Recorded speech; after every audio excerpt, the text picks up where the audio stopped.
night is in left. Is again the DH. Jesse Barfield in right field. Willie Upshaw at first base. Garth Orge at third. Early exit last night when they pinch hit Mullenix for him. Ernie Witt will catch. And Tony Fernandez is the shortstop and number 9 hitter. Behind Bud Black, Lonnie Smith in left field again. Willie Wilson in center. Darryl Motley's right-handed bat. He replaces Sheridan defensively. George Brett, Buddy Biancalana. Frank White, who running that ball out, looked like he may have injured that knee. He's had problems on the turf. Balboni at first base. Jim Sundberg, the catcher. And on the mound, Bud Black. He's 30 years old. He began in the Seattle organization, and the Royals made a heck of a deal prior to the 1982 season when they sent the infielder Manny Castillo to Seattle in exchange for Black. Last year, he was 17-12 with an ERA of 3.12. His earned runs have gone up better than a run a game, and he was 5 under 500. But he did a lot to redeem himself with that big pitching victory a week ago against California. That was the one that lifted them back into a tie with the Angels atop the American League West. And when Danny Jackson won the next night, the Royals were in the lead, and they never relinquished it. Damaso Garcia has good pop for a leadoff man, a career-high 65 RBIs. And a notorious first-pitch swinger, as Rick Dempsey pointed out on the pregame show last night. 600 plate appearances as the leadoff man and only 15 walks.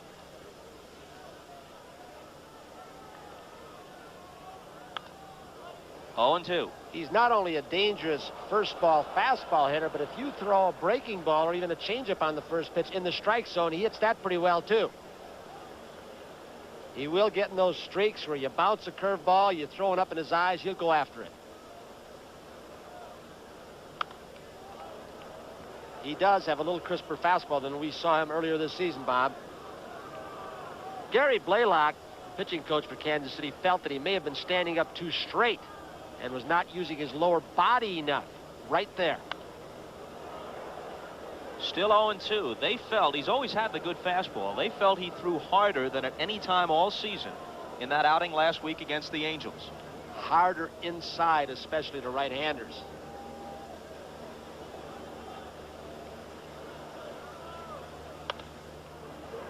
Garcia's fouled 3 in a row away. Irony of this is the Blue Jays do not have a Canadian-born player in postseason play. Bud Black is the closest in this series right here. His father, Harry, was born in Canada, was a hockey player. Mom was also born in Canada. Harry Black, born in Calgary, raised in Edmonton. High for ball 1. Well, the Blue Jays have only had a couple of Canadian players in their entire history. Dave McKay, of course, now a coach with the Oakland A's.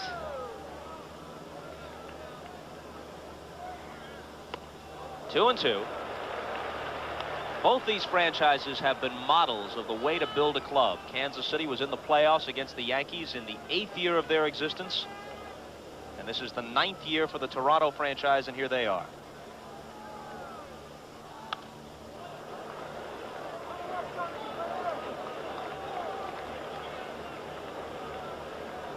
That's how long it took some teams. Of course, the Mets came out of nowhere. They had never finished higher than 9th, and then the miracle year of 1969. The difference with Kansas City and Toronto is that they built slowly, patiently, and inevitably toward the summit. Well hit to right field. Darryl Motley goes back, and shy of the track, he squeezes it. Motley, who had such an outstanding year offensively, and Pat Sheridan, too, for the Royals, tapered off earlier this year. And then he came on a little bit with the power numbers. There really isn't a lot of home run power in this outfield for Kansas City. Most of their run production comes from the infield.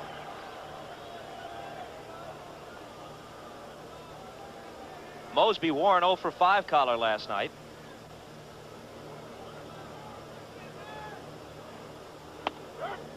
Fastball for a strike.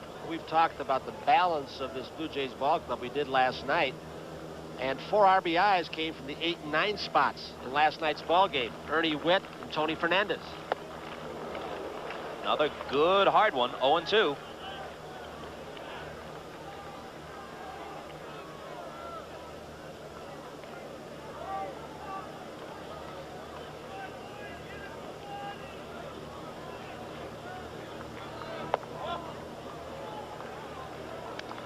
A ball and 2 strikes to Mosby. 1 out, nobody on. Bottom half of the first, no score.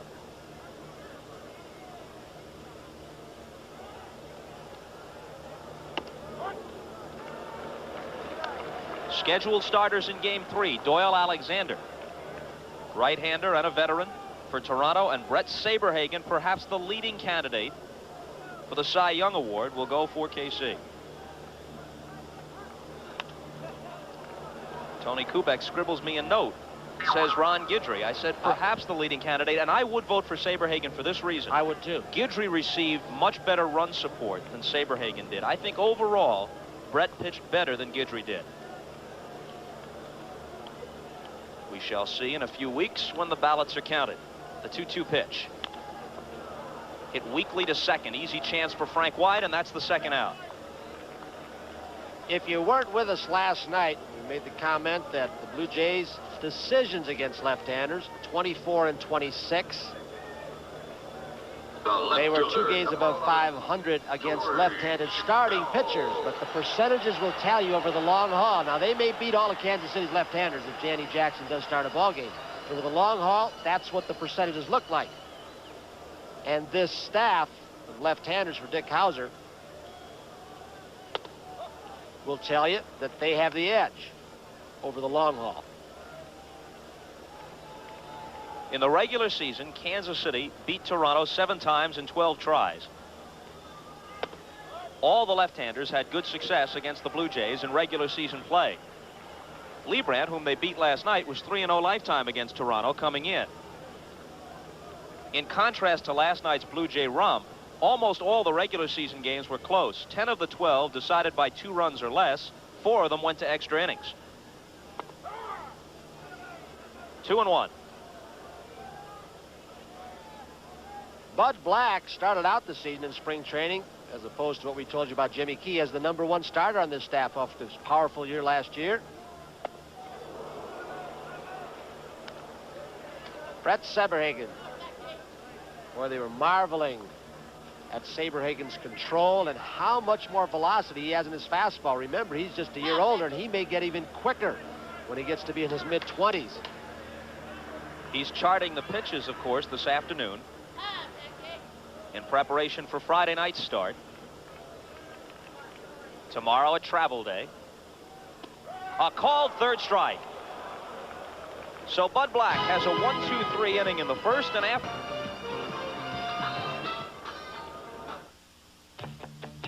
out last night, the official attendance was a bit over 39,000, and this afternoon's crowd has to be termed disappointing, Tony. Well, they had 47,000 against the Yankees last Friday. That's an all-time park record. I wonder if the ticket prices haven't gotten too high, and those are not set by the local teams. I believe they come out of the commissioner's office. Perhaps some of those loyal Blue Jay fans who, well, just about 2.5 million, couldn't pay the price. A lot of tickets available up to game time yesterday and today. One of the things that hurts this Blue Jays ball club is the exchange rate, which is about 35% right now. Start divvying up the money on attendance in the States and up here when they negotiate contracts. Most agents say we want it guaranteed in U.S. A lot of ramifications that hurt this ball club financially at times.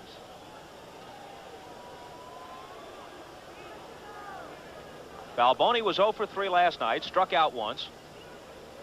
Opens the second against Jimmy Key. Key is capable of overpowering games. He took a no-hitter into the 9th inning on June 6th against the Tigers. It was broken up by a Tom Brookins single. A check swing, and it's gloved in foul ground by Garth Orge.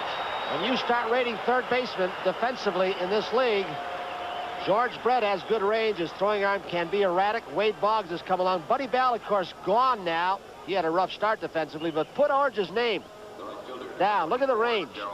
He goes about 6-8 feet in foul territory to get the ball off the bat of Balboni. Platoon players seldom win Gold Gloves, and it seems the consensus that it's going to be between Boggs and Brett, 2 who have improved greatly with the glove, as you say, Tony. Jim Sundberg, who played for years with Buddy Bell in Texas, says that this year Brett has been Bell's equal. And we shouldn't forget Doug DeCinces of the California Angels. He's outstanding, but he did have that back problem off and on again this year, which may have limited his mobility. Sundberg on deck.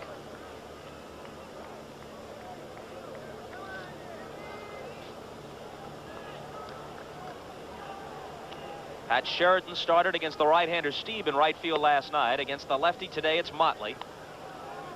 Part of Jimmy Key's success is that nice, easy delivery.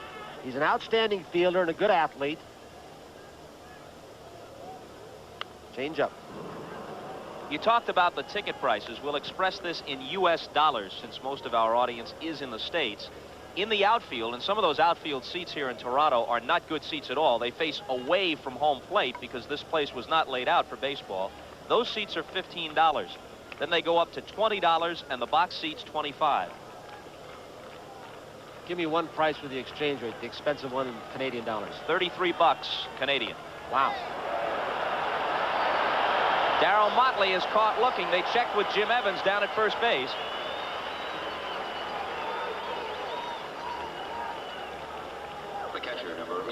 Jimmy Key reached back for a little bit extra and sunk a fastball on Motley. Ernie went to make sure. Obviously not caught looking.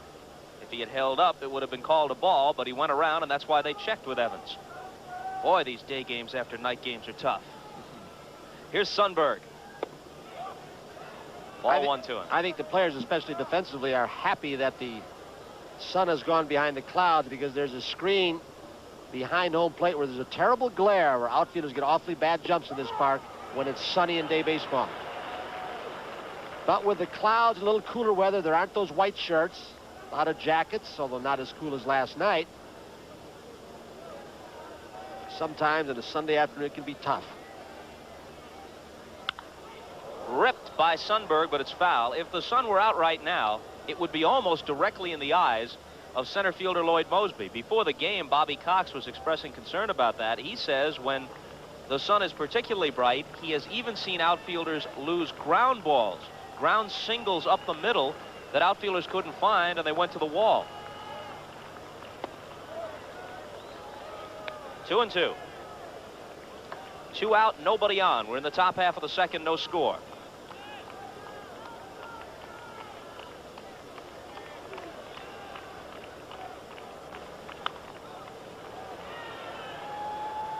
Jimmy Key became the third starter on this staff coming out of spring training when Jim Clancy had an emergency appendectomy at the close of the spring, and then Luis Leal, the Venezuelan, struggled. He was sent to Syracuse, and Jimmy Key moved in and did a job.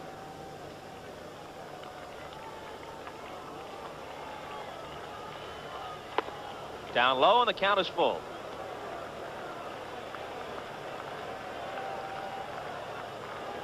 Key was 4th in the American League in earned run average with his ERA of an even 3 a game. Hernandez to his left. Pretty play. And he takes care of Sundberg. Poor man's Ozzie Smith, huh? This guy can pick it. He makes a lot of errors, 30 of them this year, but he may cover more ground than any American League shortstop.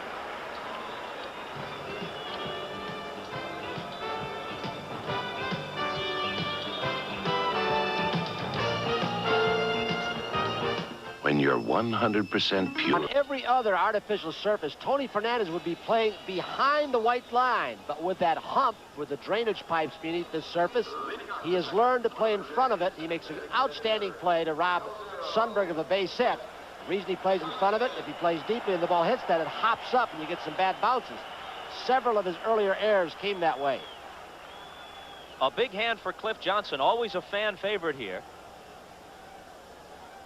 He'll see most of the duty at the DH spot since Saberhagen is the only right-handed starter Dick Hauser plans to use. Gubazai in long relief. We saw him in that role last night. So Al Oliver will start on Friday against Saberhagen, and then it'll be back to Johnson.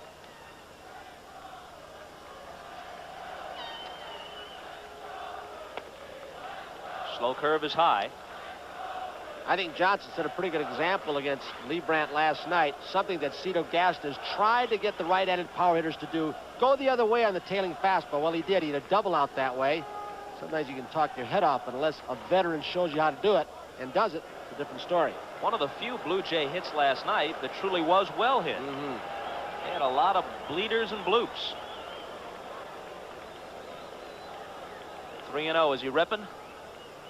Cox is very free, letting his guys swing. Probably as free as any manager I've seen. There's Cito Gaston, who was an outstanding outfielder with the San Diego Padres, been an all-star team as a center fielder one year, went to Atlanta. That's where Bobby Cox and he hooked up together. Fastball hit in the air to right. Motley glides over and has it.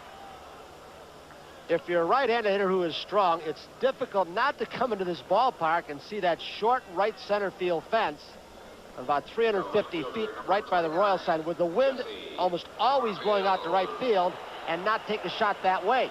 They keep running the ball away on you. As you pointed out last night, the 330 feet listed down the right field line may be generous. It might be closer to 315 or 320.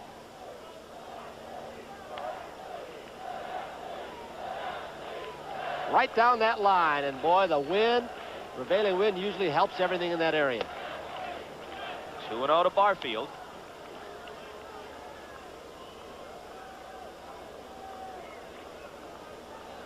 Neither of these teams have guys who get a lot of walks, with the exception of Brett for Kansas City.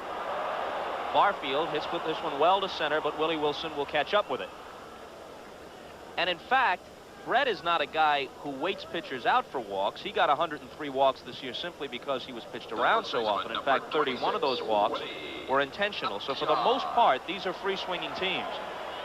And aside from those 31 that Brett got, how many were just times he went up to the plate with men on, and they said, we're just not going to give him anything to hit, and they just walk him 4 times, throw 4 balls, and yet they're not counted as intentional walks.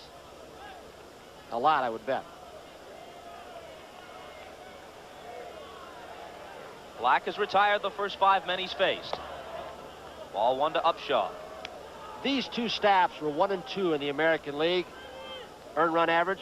Toronto won that title this year in the American League. And I think it's more amazing for Toronto to have done that than Kansas City finishing second, because of the nature of the ballparks. Kansas City, a big ballpark, can get away with long 400-foot fly balls. Not here. The top 4 individuals in earned run average are in this series. Steve led the league. Lee Brandt was second. Saberhagen third. And today's Blue Jay starter Jimmy Key fourth. Fourth at 3 runs a game. Generally, the earned run average is higher in the American League than the National, because of the designated hitter and because of more small ballparks.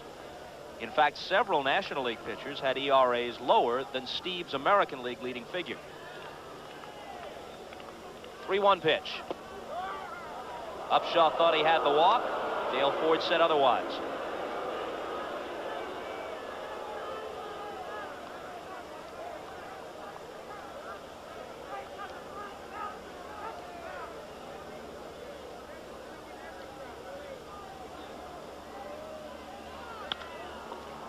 A chance for Frank White, and an easy one. Black has set the side down in order in each of the first 2 innings. No score after 2, and we'll be right back after these messages from your local station.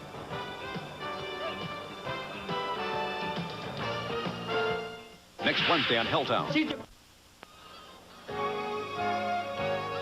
Game 2 of the 1985 American League Championship Series is brought to you by Wheaties, crispy, crunchy, tasty wheat. Wheaties, what the big boys eat. And by the Schick Disposable, the disposable razor made to stay sharp and shave close. Shave after shave after shave. Out in center field, some still photographers were set up in the area they have blacked out to provide a hitting background. And between innings, Bobby Cox went out and complained to the plate umpire, Dale Ford, and those still photographers will be asked to move. They better hurry. They look like they're standing pretty quiet to me with the left-hander throwing. Perhaps they're coming out of there. Boy, that's picky, isn't it? Switch hitter Buddy Biancalana hit just 188 with a homer and 6 RBIs during the season.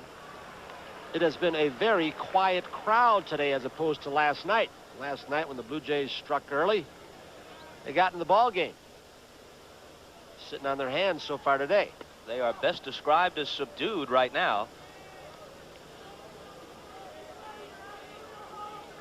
You hear them eating peanuts. Only a slight exaggeration. The 1-1 pitch.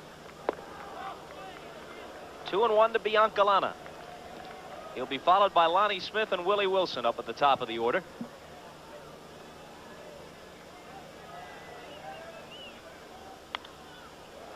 Fastball foul back, 2-2. Jimmy Key is not too unlike Charlie Leibrandt, last night's starter for the Royals. He moves the ball around, changes speeds. Times last year in relief, if you believe the radar gun, they had him up at 90 miles an hour at times. He sinks the ball like that on occasion, can get a lot of ground balls and stretches. In his 2 starts against Kansas City this year, he was opposed by Leibrandt both times. Lost once, had a no decision in the other outing. Biancalana puts one in there for a base hit. A leadoff single for Buddy Biancalana.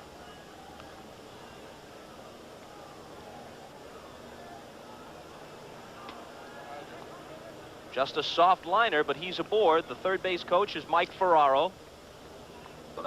Formerly had that role with the Yankees. Was the manager of the Cleveland Indians for part of one season. Jose Martinez is the coach at first. Lonnie Smith grounded to short to open the game. Biancalana runs pretty well. Ball 1 to Smith. Lonnie was a consistent 300 hitter in the National League with both the Phillies and the Cardinals.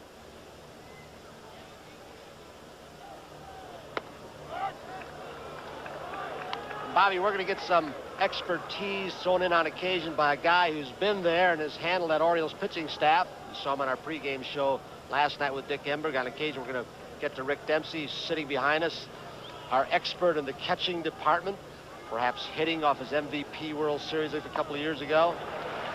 Jimmy Key really moves the ball around. Would you compare him to anybody on your staff for the Orioles, Rick? Well, Mike Flanagan. He throws the ball hard, has a good sinker, and can change speeds with his curveball quite a bit.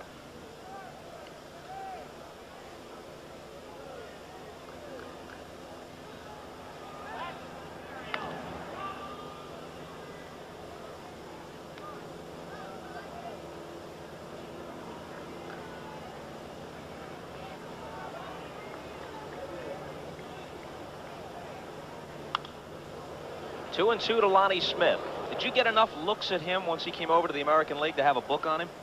Not really. We didn't get to face him too much. We faced Jimmy in relief a couple of times last year, but as a starter, we didn't face him at all this year. So I really, couldn't comment on how well he has pitched, but just from like reading the newspaper and things like that, you can see that he has progressed and become an ace starter. Lonnie Smith bounces one slowly to the left side. Garth Orge cut in front of Fernandez to make the play as Biancalana advances into scoring position. And right off to the side, you might have seen 2 players streaking to third base, both Tony Fernandez and Jimmy Key, in the event that Biancalana tried to do what George Bell did last night on Motley. Nice play by Orge, because with Lonnie Smith's speed, and when you go after a ball like he does right here, you usually get a good jump out of the batter's box. It's low and away, and he's on the move while he's going after it. See in the corner of your screen to the left, you can see 2 players going to cover third. Nice play by Orge again.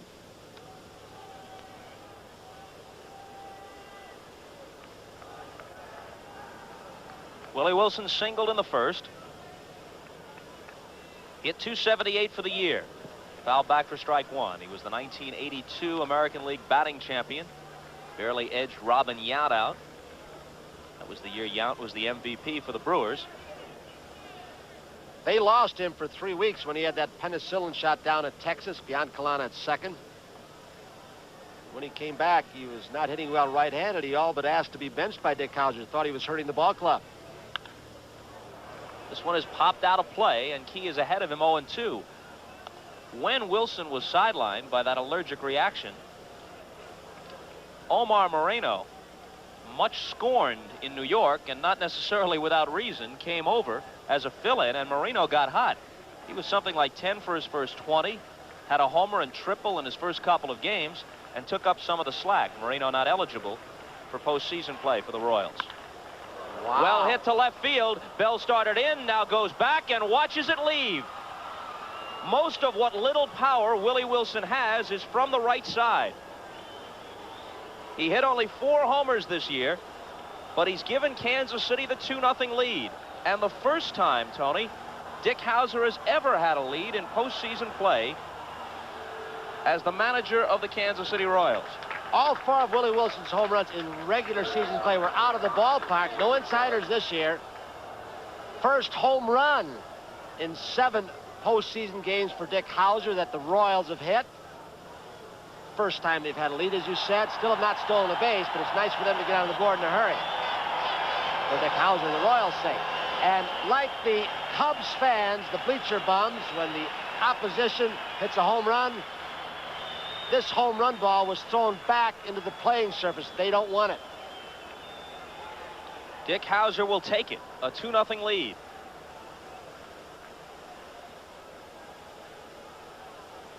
Brett grounded into a force play in the first. Rick, Jimmy Key had pretty much stayed away from right-hand hitters till that. That ball looked like it was either cut fastball or slider. Couldn't tell for sure that he got inside. Yeah, watching the telecast in here, I can see that both pitchers, both left-handers, are staying basically with the breaking ball. They don't really want to challenge anybody with the fastball too much. And at this point, you know, when there's no score in the game, a hitter can sit back and sit on that darn slider, and you know, you're going to get a better chance to get the bat head out on the ball.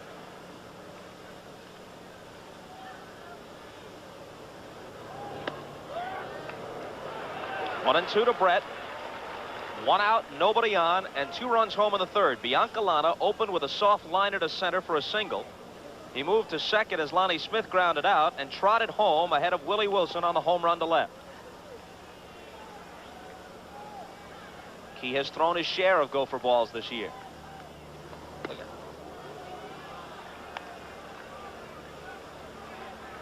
I think that the scouting reports on Brett, we've heard that they don't want to pitch to him with men on base, but I don't think they want to pitch him the same way when they have to pitch to him. If you stay with one pattern on Brett, stay all the time away, he can hit you deep to left center field or center field. You come in all the time, he's going to adjust sooner or later after a game or two or in a bat or two. So they'll change up on him on occasion, mix him up, I guess is the proper way to say it. How'd you try and pitch him, Rick? But George, you always have to throw him a pitch that is least likely for him to hit. If he's got 2 balls and no strikes, we'd be throwing him change-ups and slow curves. He'd be sitting on the fastball hoping you give him something he could drive out of the ballpark. So you just try to keep him off balance that way. If he's real hot, play him away, pitch him away. Breaking ball is grounded down to first. Upshaw will take it himself, and he beats Brett to the bag.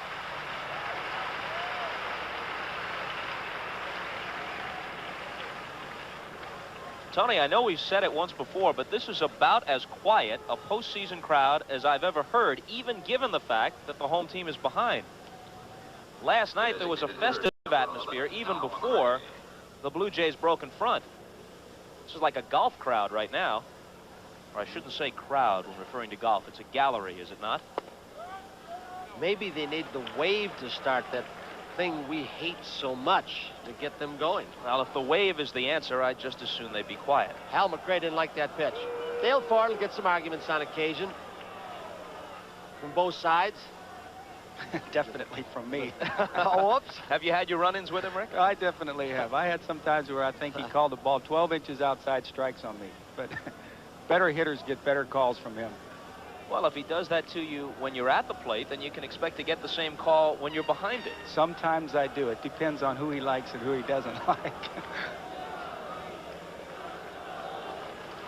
1-1 pitch to McRae. Curveball line to center, and he's 2 for 2, playing in pain. 6 times a 300 hitter, better than 290 lifetime, coming up on his 40th birthday. Like any injury like this to the side, the check swing, and when you swing and miss the ball is what hurts you. I would think that anything down would be hard for McRae to get at to try and extend, and that is a changeup that's up in the strike zone. The Royals have 5 hits off Jimmy Key, 3 of them in this inning. Black has retired 6 in a row for Kansas City.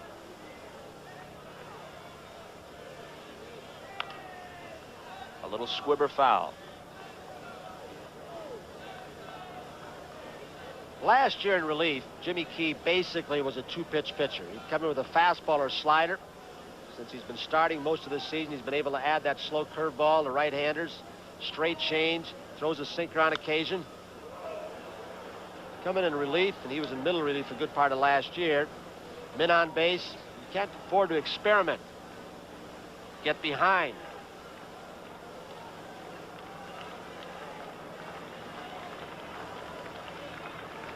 Oh-2 pitch, down low.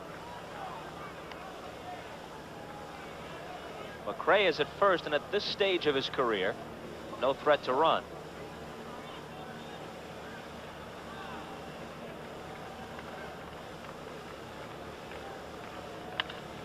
That finds the hole. It's the 4th hit of the inning. McRae will stop at second. I think Ernie Whitt's going to go out now and probably have a little talk, and we'll ask Rick Dempsey about this too. They say, okay, we're getting in a groove, everything's away. We're going to have to start coming in on some of these right-handed hitters. Even though Wilson did take you deep with a little zip, even in off the plate to move the hitters off. What do you think, Rick? Well, you know, as he started the ball game, he was throwing a lot of breaking balls, and now he has to, if he's not giving up some hits with the breaking ball, now he has to go back to his fastball, and it is easier for a hitter to hit the fastball. He's a guy that sinks the ball away. He's not overpowering with his fastball, and he hasn't been working on the inside half of the plate at all. So now Ernie's got to go out to him and tell him he's got to just start establishing his fastball a little bit more. You saw Dennis Lamp get the warm-up jacket off and begin to loosen up in Bobby Cox's bullpen. Bobby Cox comes out. The pitching coach, Al Widmar, this would be a time where most pitching coaches would go out, but Al Widmar, the former St. Louis Brownie.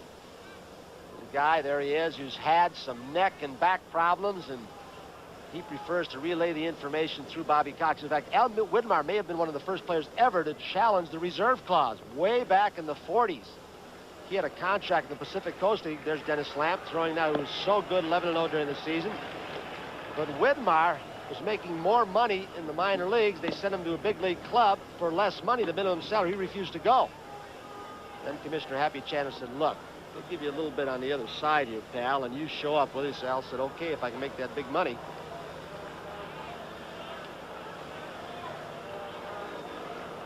Balboni lined out to Orge in foul territory in the 2nd inning. Fouls this one back. Obviously a very big hitter here for Jimmy Key. He's on the ropes, but the game is still close. He's got a big stick at the plate, 2 men on and trailing 2-0. McRae at second, wide at first, 2 outs. Top of the 3rd. 1-1.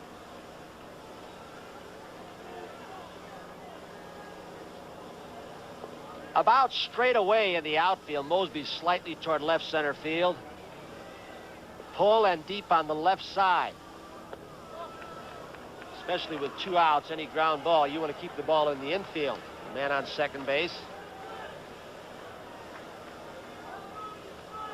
Balboni doesn't run well. You can play a lot deeper than for most.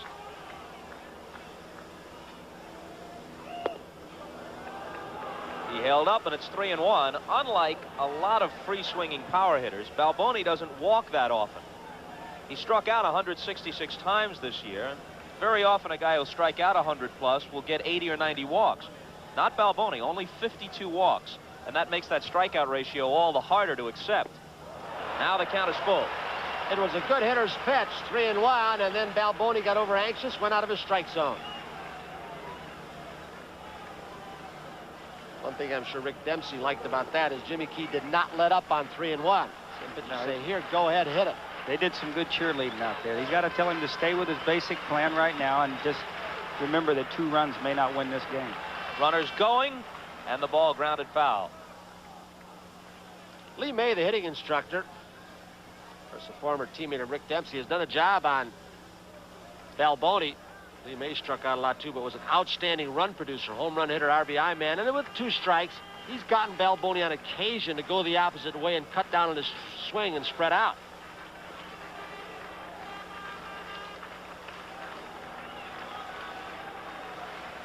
Again, the runners will be on the move, and the 3-2 pitch once more. Swing and a miss, strike 3. Strikeout number 2 for Key, but the 2-run homer by that man, Willie Wilson, gives the Royals their first lead of the series. We talked about the fact that these fans haven't really gotten into this ball game yet. As a group, Toronto fans might be the best mannered in all of baseball. Contrast what happened here to what happened at Yankee Stadium. Yankee fans stood up and booed the Canadian national anthem, one of the worst displays you'll ever see at a ballpark. And when the Yankees came up here, these fans stood respectfully and then cheered as if in answer when the United States anthem was played. I hate to say this, but perhaps they need B.J. Bird here.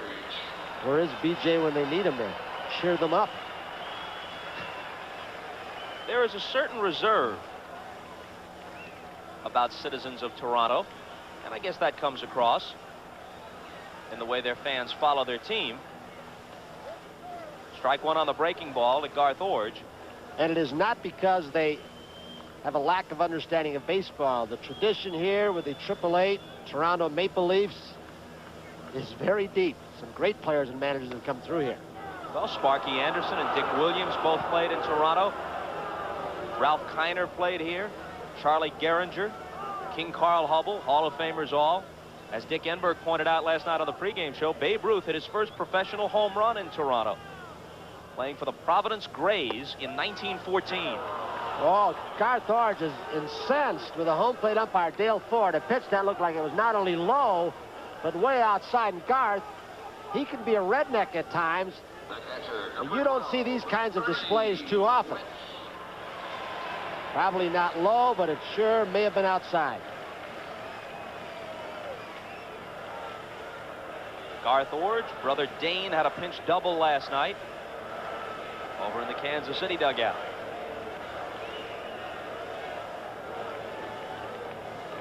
If Buck Martinez hadn't broken a bone in his leg and fractured an ankle in that home plate collision with Phil Bradley this year, he would have caught the first 2 games against left-handers.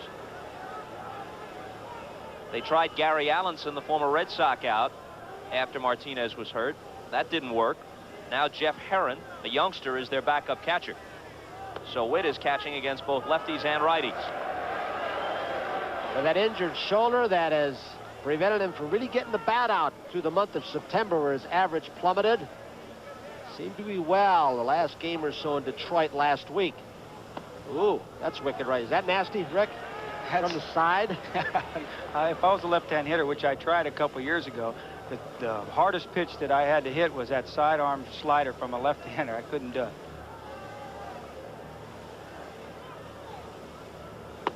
Fastball swung on and missed, 2-2. How would you compare the slider of Black to that of Danny Jackson, who's expected to pitch in Game 4? Very much the same. I still give Danny Jackson a little bit better edge on the slider. He throws it harder. When Jackson is on, some bats will be broken. Witt stays alive. And with that 2-run lead, Bud Black is coming out now with a little more confidence. He doesn't have to be quite as careful in every pitch as you have to be when you're in a scoreless ball game in this little ballpark. He's throwing a little harder, a little more effort. He knows if he can give him a good 7, Quisenberry's down there, and he's hard to come back on. Wow, look at Black now.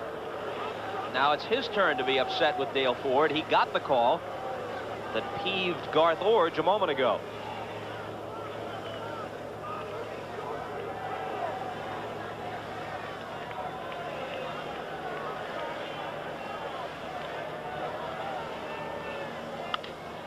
Breaking ball, grounded to second. Black will have to cover, and he takes the flip from Frank White. A good play. Well, Frank White had won about 6 Gold Gloves consecutively for a second baseman. He may have slowed down a little bit, but he's done what Bobby Grich has done so well. He takes a play that probably was Balbone's, anticipated the situation, the count, looked at the signal, and was moving to his left before the ball left the bat. He is still one of the toughest in the business at turning the pivot on a double play.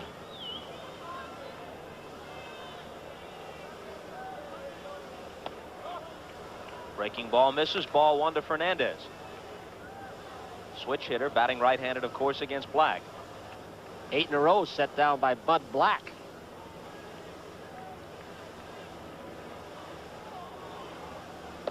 if he has found his groove, if this is a continuation of the performance against the Angels a week ago, throw the 10-15 record out the window. What matters is how he's throwing now, and he's capable of pitching brilliantly.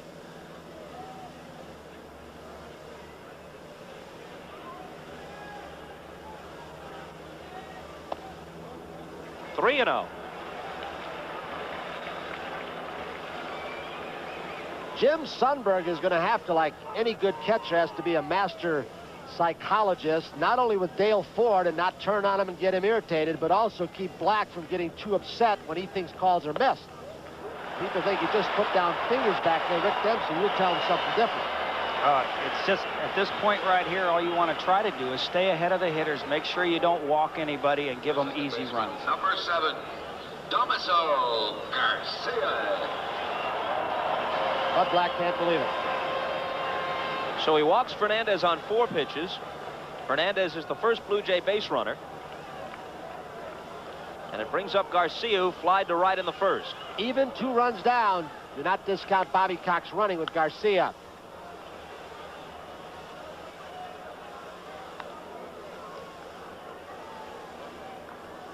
Two outs. I'm not talking hit and run, straight steal, but just get some movement within the infield. Garcia, who beats a lot of balls in the dirt, if you keep it down, you might create some havoc for the defense, sneak a ball through.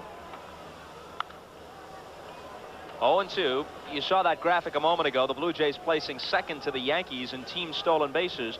But there's better balance in that department throughout the Blue Jay lineup. The bulk of the Yankee steals, of course, belonging to Ricky Henderson, who was the individual leader in the league, as always.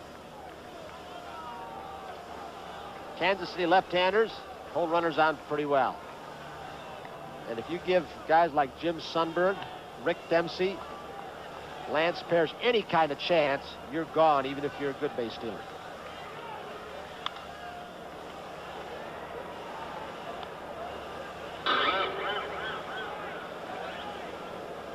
The crowd begins to stir a little bit as Toronto has its first base runner. You know, even last night during the introductions, the big names for Kansas City, Quisenberry and Brett, drew a smattering of boos, but there wasn't real passion behind it. There's passion on the positive side to root for the Blue Jays, but there's no venom in these fans against the opposition. Swing and a miss, and Garcia is gone. It's the second strikeout for Black, who still hasn't allowed a hit through 3 innings of work. And on the Wilson homer, it's 2-0 Kansas City. Just about any matchup for Game 1 in the National League. Tudor against Valenzuela from Dodger Stadium. Vin Scully and Joe Garagiola call it. Dick Enberg and Joe Morgan with the pregame show at 8 Eastern Time, and then Vin and Joe with the play-by-play. Possibility of an I-70 series, as people have discussed. All Missouri, Royals and the Cardinals. Maybe 2 bird teams, the Blue Jays and Cards. You know, there were a couple of jumbo jets, Dominicana Airlines from the Dominican Republic, came up day before yesterday, and down there with all the Dominican players on this team and the other, and Tommy Lasorda having manager, they're all pulling, and the papers are all pulling for the Blue Jays and Dodgers to get in. Heaviest Dominican representation in that case. Although if the Cardinals made it, they'd have Joaquin Andujar to cheer for.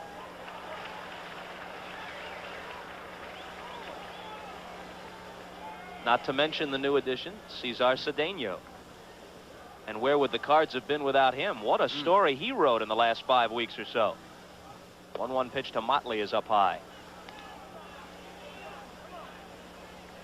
Last night, Tony, you mentioned that Lloyd Mosby, the center fielder for the Blue Jays, has the nickname Shaker from his high school basketball days, all of his shake and bake moves.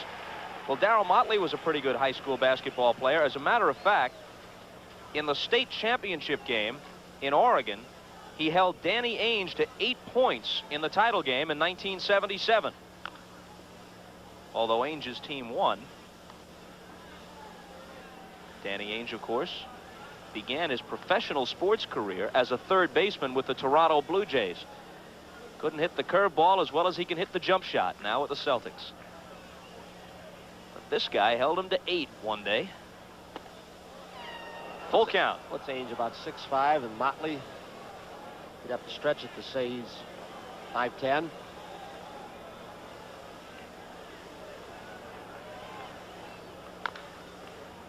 Count holding. Mike Ferraro, former Cleveland manager at third base as a coach. Man in postseason play. Got in trouble with the boss in New York. I don't mean Bruce Springsteen. That is curious that two such different personalities as George Steinbrenner and Bruce Springsteen have the same nickname, the boss.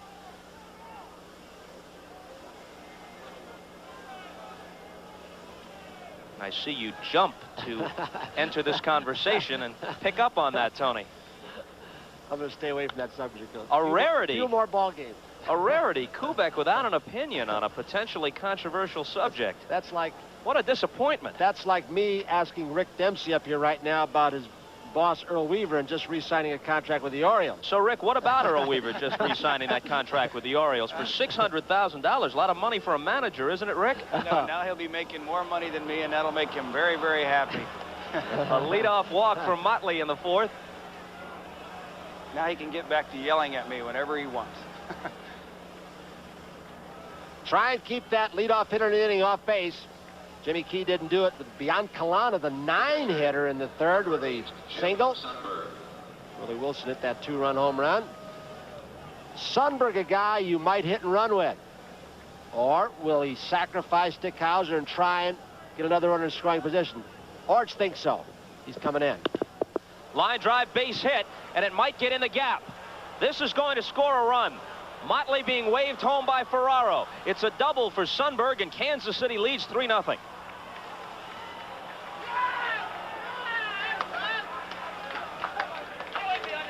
If they get out of here with a split, they have to feel good about things.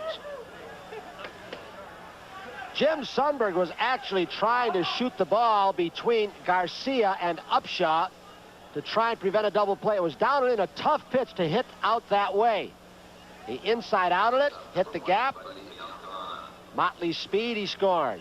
Do you think you wanted to get that ball a little bit more in, get a ground ball left side? Definitely, because Sundberg is that kind of hitter that can go the other way well, and when you get him in a game situation like that, he's going to try to move the runner over. Biancalana squares and gets the bunt down, a good bunt. Garth Orge throws him out with Garcia covering, but over to third is Sundberg. The bullpen is going for Bobby Cox. Dennis Lamp up again.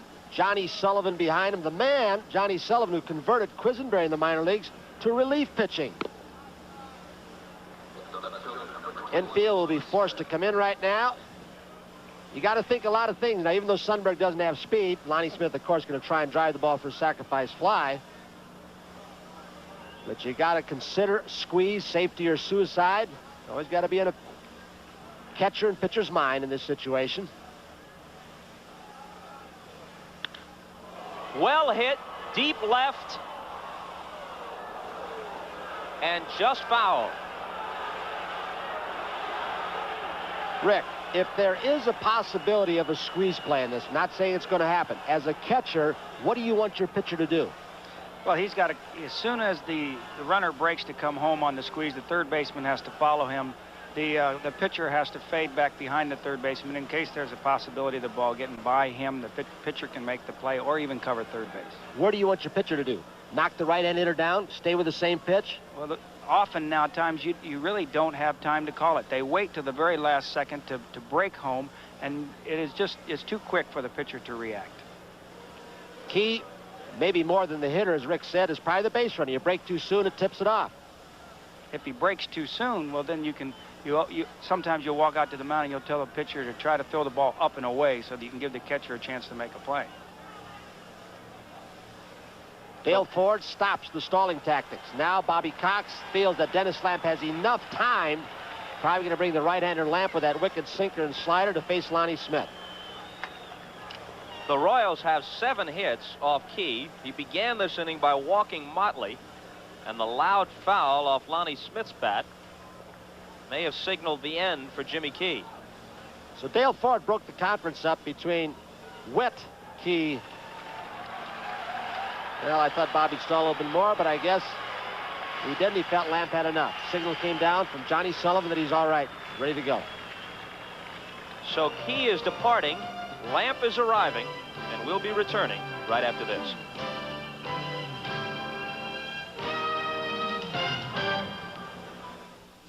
We're not a company, but we recognize potential. A few of these fans yet to get into the proceedings, busying themselves with other matters. So I see the painter has moved to Aurora. My plumber left for Pittsburgh, as a matter of fact. Dennis Lamp on the mound, and what a reversal. He was 8-8 last year, and that didn't tell the story. His ERA was 4.55, and he blew several late-inning clutch assignments. This year, his role has changed. He hasn't been the closer, and he's been very effective. Jimmy Key trying to figure out what happened. And Jimmy Key talking to Doyle Alexander. Lonnie Smith pops this one up. Upshaw hopes he has room and doesn't. Sundberg had gone back to third base because if Upshaw had somehow made that play, jumping up on the tarp, he wouldn't have been in good throwing position. Wind drifts this ball out of play into the seats. And Mike Ferrara, the third base coach, while this is going on, is saying, hey, look, if he is out of position, catches the ball, falls into the stands, you go on in. Lamp inherited an 0-1 count, so it's 0-2 now to Lonnie Smith. That is one of the pitches right there that Lamp would not use in short relief, where you make a wild pitch, you come in with men on base, he's stuck with a sinker. Now he's tightened up the slider, and he comes from the side more in middle relief. He's done an outstanding job. The man Bobby Cox is called the Blue Jays MVP. That might be a little extravagant, but he's been a major contributor. That's a sidearm curve, and he throws it hard, and he's also got that 3/4, a real tight slider. He'll get you the ground ball. He keeps the ball down very well. Tough to lift to the outfield, which is what Lonnie Smith is trying to do for the sacrifice fly. KC leads it 3-zip. We're in the top half of the fourth. Willie Wilson broke the ice with a 2-run homer in the third. They've chased Jimmy Key here in this inning. Most teams with one out, for Sundberg doesn't run that well. Willie Wilson on deck. He's not a run producer, so they have what they call a contact play, where the ball is hit, you take off on third. I don't know if they'll do it with Sundberg. And Smith spoils another one.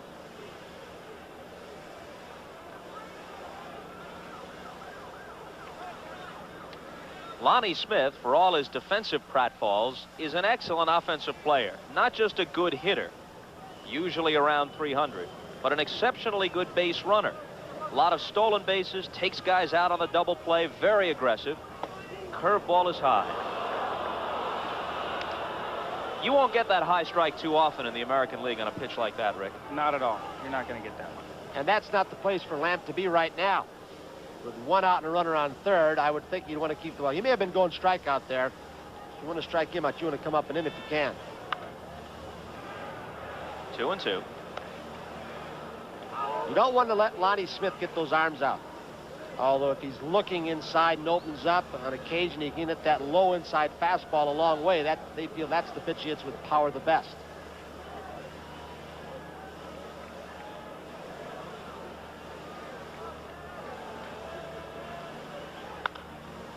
Fernandez, it was right at him. He looks Sundberg back and takes care of Smith.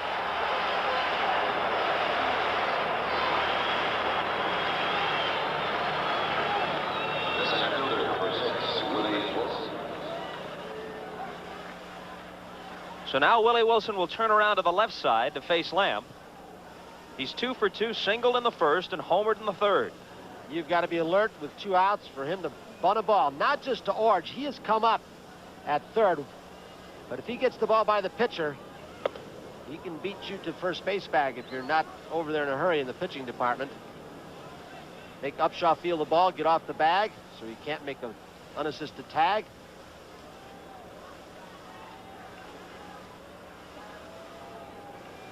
Red is on deck. 1-1. So the Blue Jays continue with that pitching pattern that there's George Brett, that the Philadelphia Phillies set when they struck Willie Wilson out so often. Bore the ball high and tight, left-handed. Throw the ball by him up there if you can. And he'll swing at a bad pitch in there on occasion. Like that.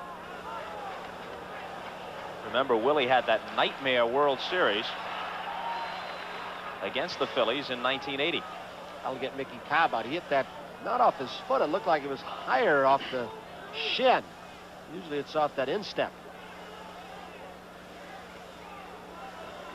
The pitch that it most happens off, too. Right-handed or left-handed hitter, that slider down and in. Let me ask Rick Dempsey about postseason experience. Is that something the media makes a lot out of and it's not important, or does it play a role in a series like this? Kansas City, most of their players have it, and almost none of the Blue Jay players do. Well, it can work in your favor as far as the nerves go. You know, if you've had playoff experience before, you know that you really shouldn't panic. A younger player doesn't know really how to act or react to certain situations, but an experienced player will know that don't panic under any situation. Wilson gets this one into the air to shallow right field. It's Barfield, and it's the end of the inning. But not before the double by Sundberg produces another run. But Lamp comes in and gets them out of a man-on-third, one-out situation to keep it relatively close. These are the hands of Dave Stieb had them rhapsodizing last night, the 6-1 victory. But it's been all Kansas City thus far. You know, we talk about Dick Hauser's managerial record in postseason play with the Royals, how he's without a victory, until today also without a lead. And when you manage, you have to be able to use all your tools. When you manage Kansas City, one of your tools is Quisenberry. And the irony of it is, too, is you expect a Balboni or a Brett or somebody to get the first home run in the 7 games of postseason play. Who gets it? Willie Wilson. But boy, with a quiz down there, if Dick Hauser gets out of Bud Black, because middle relief has been a soft spot for him, and getting to Quisenberry. They're moving some defensive players around, but if he can give him another couple of innings, at least, the quiz will come on. They say he had an off year, but he still led the league in saves. There he is with a mustache right in the middle of your screen. Dan Quisenberry. Mosby, Bell, and Cliff Johnson in the bottom of the 4th, and now the fans try and get something going. Bud Black on the mound for Kansas City is the one holdover from their aging rotation of a couple of years ago. In September of 1983, their staff included Black as the youngster. He's now the senior member of their starting core. And they had Gaylord Perry, who was past 40, Paul Splittorff, Larry Gura, Vida Blue was there then, Eric Rasmussen, Steve Renko for a while, I think. White backs up, has time, and throws Mosby out. Now, in less than 2 years, they've turned that over from an average age of 35 to an average age of 25, one of the major's youngest staffs, and a great young staff it is, with Black and Leibrandt, Saberhagen, Gubazar, and Danny Jackson. The only base runner off Bud Black through 3 1/3 has been a walk to Fernandez after 2 are out. He has struck out 3.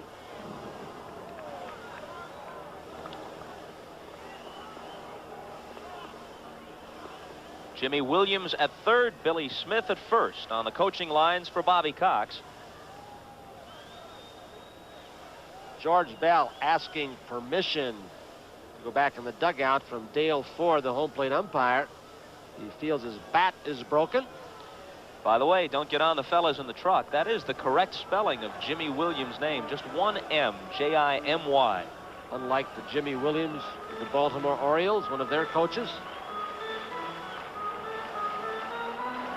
Wasn't that Jimmy Williams the guy who got the Weaver books when Earl went into the brief retirement? That Jimmy Williams was also born in Toronto, the Baltimore Jimmy Williams. They want to keep the ball up on George Bell. In preferably. In fact, it looks like they're going to try and force him to pull the ball. 1-1 pitch. Curveball slapped to third. Brett backs up and commits an error.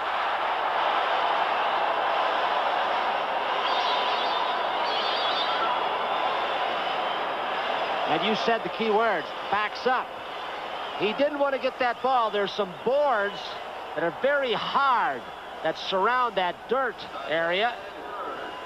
When he didn't get his hop, picked up a little top spin, squirts right off his glove. He may have closed it too soon. That excites the fans.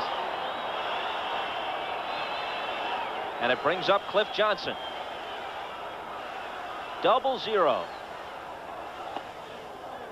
When he arrived back in Toronto in late August, he found that Al Oliver had 0, so he had to go to the double O's.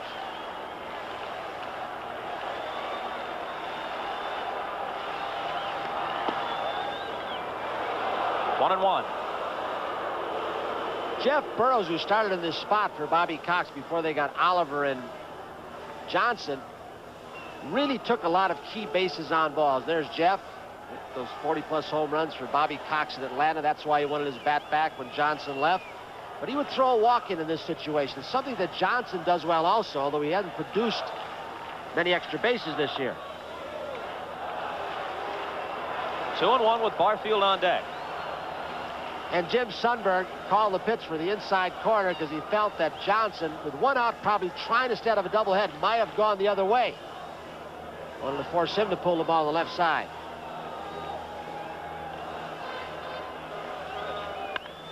Ripped, and it's a fair ball. Bell will be stopped. He's running right through it. He runs through the stop sign and scores. They're going to play on Johnson. And he is dead at third. Terrible base running by Cliff. George Bell was halted by Jimmy Williams. He had to hand straight up, down by 3 runs. Bell ran through it. The cutoff man was overthrown, and Cliff Johnson makes a mistake. And show you these fans, they applaud Cliff Johnson. Yes, he did drive in a run because of the speed of George Bell. He makes a base running mistake, and they applaud him for it. 2 pitches, almost the same spot. This one was a little bit more down and in. Gets over that third base bag in a hurry. Those little things that hurt you. So a run home, but another man taken out of scoring position. Obviously, George Bell has made his mind up that he's going to be aggressive on every play. Did it twice last night and again this afternoon. He realized when he got halfway that, hey, I can't turn back. Got to keep going, hope for a bad throw. Sundberg didn't give it to him. Skied to shallow right. Motley near the line and into foul ground to make the catch. The double by Cliff Johnson was the first hit yielded by Black. The error by Brett set up the run, and the Blue Jays are on the board. Dennis Lamp could become a very important figure in this game. What's happening on Thursday's Got? Game 2 of the 1985 American League Championship Series is brought to you by Mr. Goodwrench and Genuine General Motors Parts, and by IBM and its family of personal printers for the finishing touch.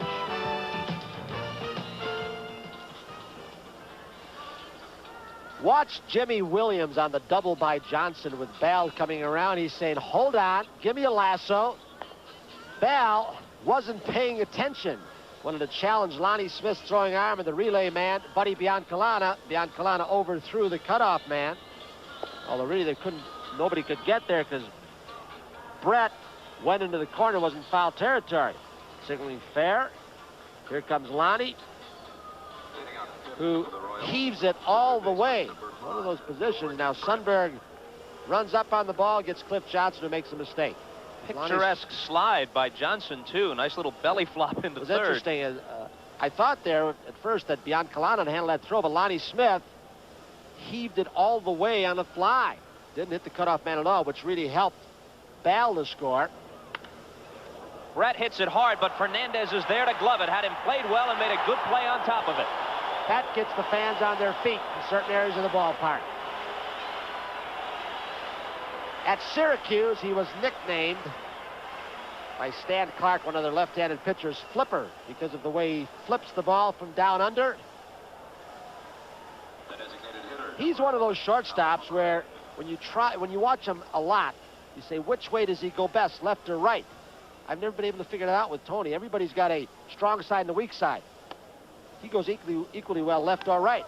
And when he has to come over the top to throw, he's got a good throwing arm. McRae has a pair of singles. We're in the top of the 5th. Kansas City leading at 3-1. The unearned run set up by the Brett error has brought the crowd to life a little bit. and more importantly, brought the Blue Jays back to within 2.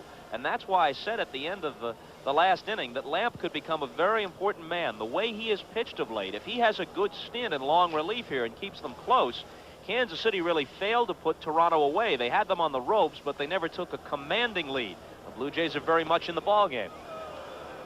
It's not easy to be 11-0 at his job. It means that he's come in and did just what you said, and then he had a little luck thrown in along the way where they've come back from down in the score, scored some runs, and he's picked up the wins. His 11 wins are a club record for consecutive wins. 2-2 to Hal McRae. By the way, for you Brett watchers, robbed of a hit on that last play by Fernandez. George is 0 for 3 today after going 3 for 4 last night. When the Blue Jays were struggling out of the bullpen for about 3 years, they went hard after Goose Gossage. San Diego got him. Goose probably figured that he wanted that warmer weather, maybe a little bit bigger ballpark. Then they got Lamp. He didn't fit in. Put him in middle relief. They went out and got Caudle. He didn't really produce like they thought this year, and along came Hanky. So they've made some moves, and you've got to credit Executive Vice President, General Manager Pat Gillick for that. He's had some pretty good dough supplied by the front office for him. Frank White waiting for his turn.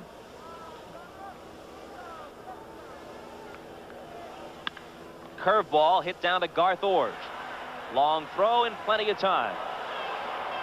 And McRae was moving very gingerly down the first base line. Folks, as you know, this telecast is presented by authority of Major League Baseball. Please be sure not to reproduce or retransmit it in any form without the express written consent of Major League Baseball.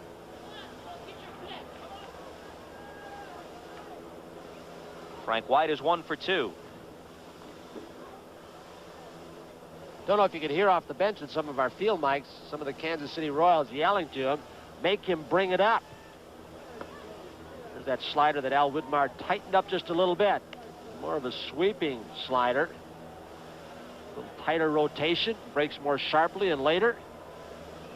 Swinging pitches from the knees down to the mid-calf. You beat the ball in the dirt all day on this guy. They checked down with Jim Evans at first base, and he said no, White did not bunt at the ball. He pulled the bat back. So the count is 2-0. And that one run has gotten the fans in the game a little more enthusiastically. Boy, that could have gone either way, couldn't it? He pulled it back, but did he pull it back before the ball went through the hitting area? It was close. In the air to right. Barfield with the call and the catch. And a 1-2-3 inning for Dennis Lamb. After 4.5 in Toronto, it remains the Royals 3 and the Blue Jays 1. Listen to the sound of a club. There's our football lineup Sunday. Working the gridiron stuff in around the baseball playoffs. It begins with NFL 85 at 12:30 Eastern Time on Sunday. Dallas game's got a chance to be something, doesn't it? Pittsburgh and Dallas should be a good one. Jim Clancy, twice on the disabled list this year, getting ready in the Toronto bullpen. He, Ernie Witt, and Garth Orge. Talking about Clancy, original Blue Jays. Upshaw faces Black and takes a strike.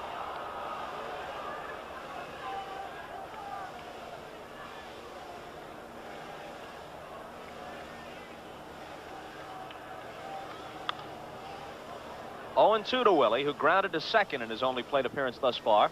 Second ball game in a row that Bobby Cox has started Willie Upshaw at first base against a left-hander. He was platooning him with the right-handed hitter, a product of the Kansas City Royals organization, Cecil Fielder, but low-scoring games, he wants that defense too.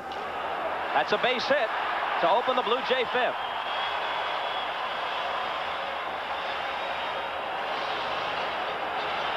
And the wake-up call has arrived for the Toronto fans.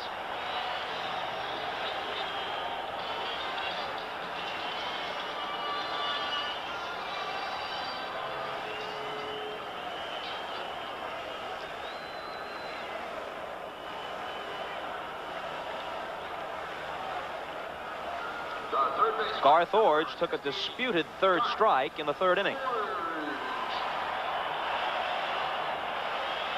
The hit by Upshaw, the second yielded by Black. The first cost him a run on the double by Johnson.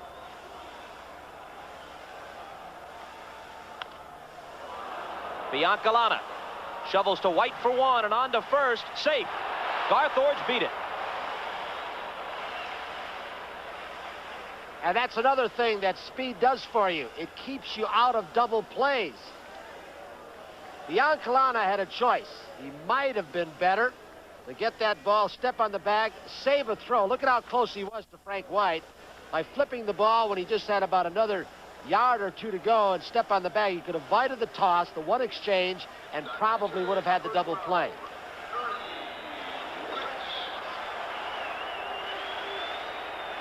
Instead, Ernie Witt becomes the tying run at the plate.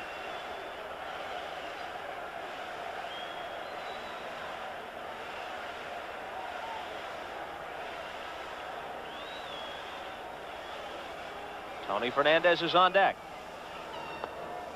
Ball 1 to it.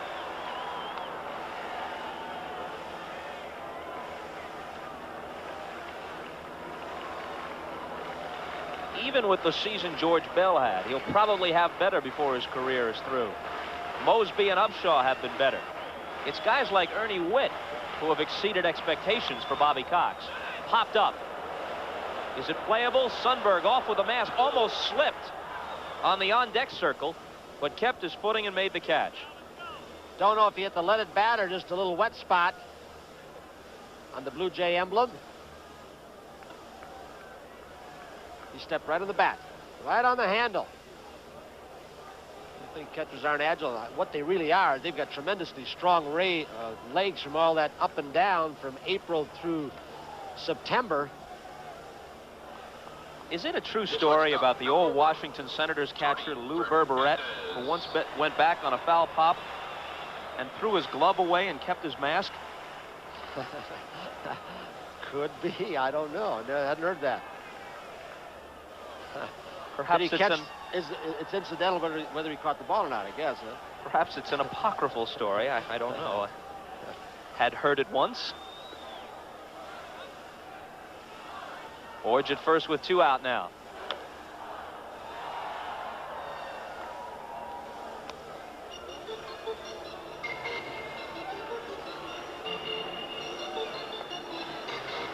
Well, Len Berman. Really a magnificent pregame show for this season.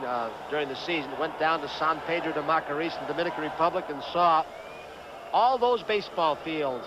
Here are the products. 7 starters in the major leagues this year. Epi Guerrero, the Latin American scout, finally said, there they are. Manny Lee, one of the players on the bench, switch hitting shortstop from San Pedro. Epi Guerrero said it's just a gift from God. That's all they can figure out down there. And come the way.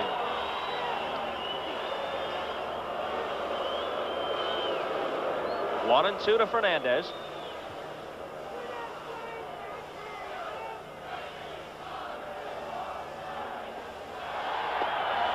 A called third strike.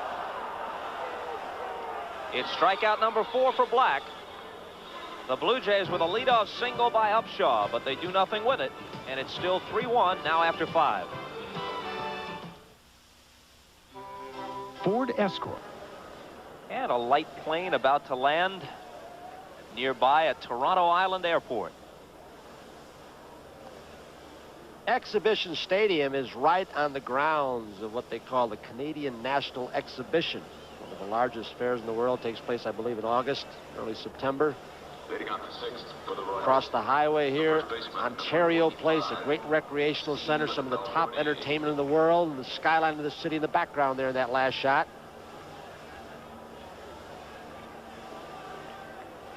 Top of the 6th, Balboni, Motley, and Sundberg do. Her ball for a strike.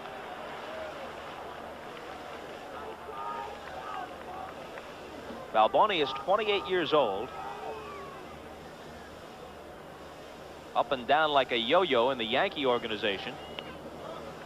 Too many good ball players who could play first base or be designated hitters ahead of him with the Yanks, and he never really got the chance.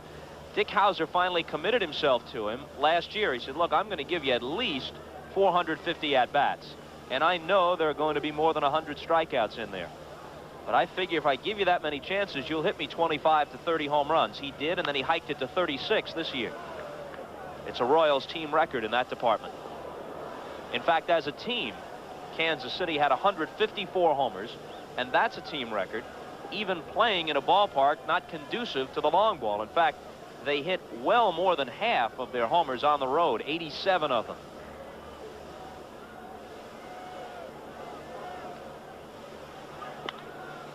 In the air to right.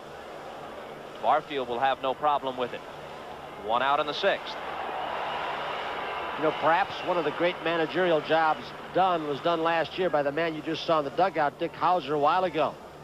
After the drug scandal hit the ball club, Johnny Sherholz coming in, general manager taking over for Joe Burke. And boy, to have the kind of patience that Dick Hauser had and come back and win a division last year, what an extraordinary job of managing he did. I think that's one of the things that distinguishes Hauser as a manager. He understands the nature of the 162-game season, and he manages that way. He doesn't panic or communicate panic to his players. That's also an attribute of Bobby Cox.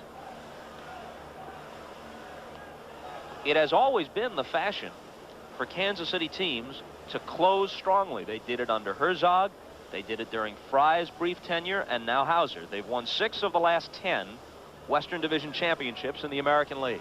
They took off at the end of July this year, although they had a little lull along the way. That's when they got hot. This is interesting, the different manager style. If Bobby Cox were managing the Royals right now, he probably would have hit Sheridan, left-hander against Lamp, got his arm and speed out in right field. Bobby Cox has done that consistently since he's been here. Dick Hauser elects to stay with Motley, save Sheridan farther down the road, if needed.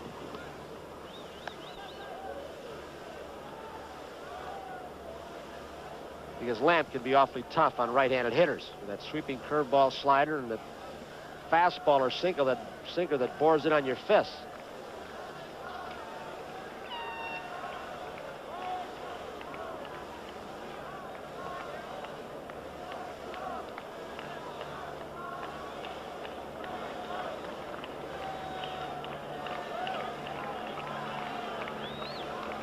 One-two pitch coming. Curveball, didn't miss by much.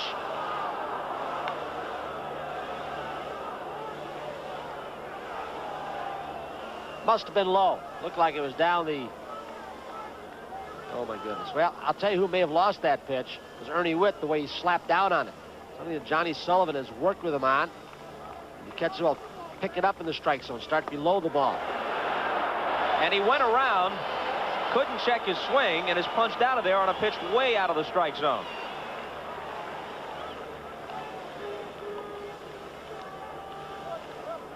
When he comes from the side of the breaking ball, he can get you back on your heels. Motley's had a rough season. So has Sheridan. No protest from Motley on Dale Ford's call.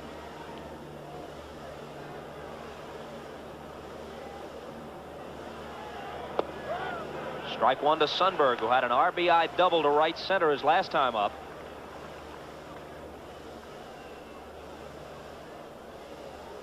Willie Wilson's two-run homer made it 2-0. Sundberg produced the third run with his double. Cliff Johnson doubled home the only Toronto run after Bell had reached on George Brett's error.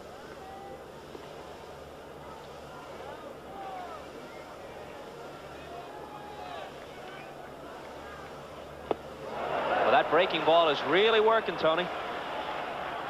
He throws a couple of different kinds. The tight slider, the sidearm curve. Now when he stayed pretty much up on top, it was more of a slurve. You lean over the plate to get it, he'll bust you inside. We may see that now. Nope, went with a hard slider. He's had an outstanding year. So Lamp fans 2 in this inning. He set down all 80s faced, keeping Toronto close.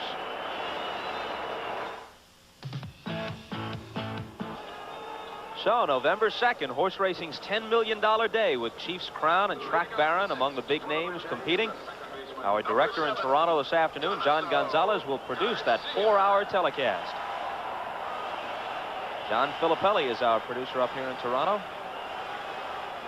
Two Johns, Filippelli and Gonzalez, doing a fine job. Garcia in the 6th. Swings on the first one, as is his habit, and fouls it back.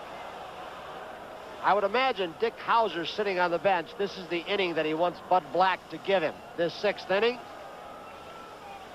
And he would extend Quisenberry a little bit more with an off day tomorrow. Might even go 3 innings if Black gets in trouble. Black completed 5 ball games this season.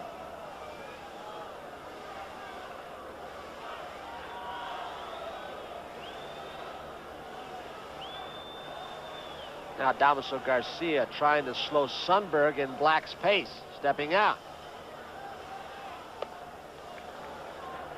Garcia is 27 years old, began in the Yankee organization. They got him in the deal that sent Rick Cerrone to the Yanks. New York in desperate need of a catcher following the tragic death of Thurman Munson.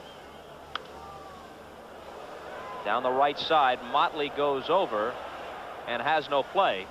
And of course, Rick Cerrone had the one great season in 1980 for New York, but you'd have to say that in the long run, that deal favors the Blue Jays. Well, Pat Gillick was an executive in the farm system of the Yankees. He knew a lot of the talent when the expansion came about. He reached down there and plucked some off the Yankee rosters in the minor leagues. Some raindrops falling now. Swung at a pitch up around his head and goes down. Bud Black is throwing very, very hard now. He's pretty much stuck to the fastball on Garcia. The center fielder, number 15, Lloyd. Rain might be a little early. They were talking about rain coming back in here after raining all night, and this morning about 6 o'clock.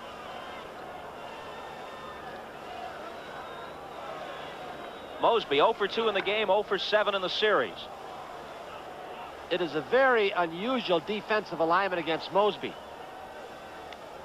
There are some teams that play him straight away, some slightly to pull, but the left side of the outfield, Lonnie Smith was playing near the left field line, almost like a right-handed pull hitter, and Willie Wilson over toward left center field.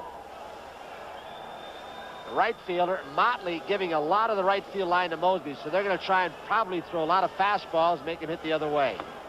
And he is throwing hard. He's getting the ball up there in the high 80s, maybe 90 right now. Sticking with the fastball. Our radar gun tells us the last pitch was 89. He gets up in the strike zone as he did to Damaso Garcia. He'll probably have a little more on it.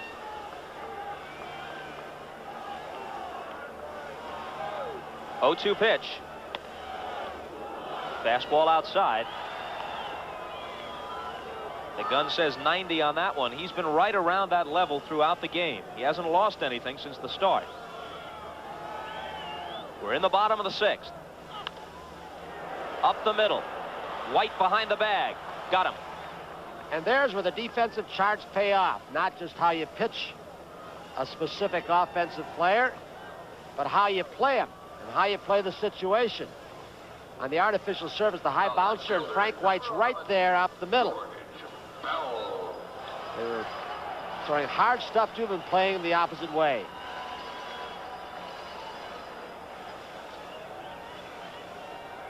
George Bell, drafted out of the Phillies organization in 1980 after Pat Gillick had noticed him playing in the Dominican. What a mixture of acquisitions through different routes this Blue Jay team is. Some are homegrown products like Mosby and Barfield and Steeb. Others drafted out of other organizations. There's that list. Others acquired in astute trades. We told you about the Damaso Garcia deal. What a mastermind Pat Gillick has been. George Bell staring out at Bud Black. Black. He's coming down to meet him, too, and Dale Ford gets right between. George Bell was one of those who was in the incident when hit by Bruce Keesh, the boss. Look at Cliff Johnson. Said, pal, we cannot afford to get you thrown out. Not just of this game. Remember Bert Campaneris when he threw the bat at Larry LeGros? He was suspended for the remainder of the playoffs and 7 games by the late Joe Cronin at the beginning of the next season. Let me ask you one question, posed rhetorically as well to George Bell. What in the heck does Bud Black want to hit him for in this situation? I don't think he did. He was trying to move him off the plate. George is very sensitive, and with a reason. George Bell, in the minor leagues, had gotten hit in the face, had his jaw fractured, his cheekbone. Had to drink a lot of liquids through a straw and have his jaw wired shut. So he's a very emotional guy. It may have been the second time you've hit me. He's saying 2. I'm assuming that's what that may mean. May have gotten him early in the year. Black has got to pitch inside, though.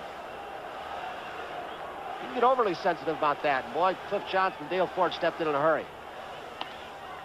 Ball 1 to Johnson, the tying run at the plate. Doubled home a run his last time.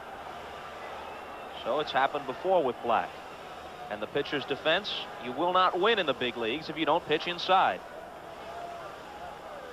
And remember, that pitch was not at the head. The one at the head usually is the easiest one to get out of the way. It's the one behind the head or right behind your shoulder that you duck into.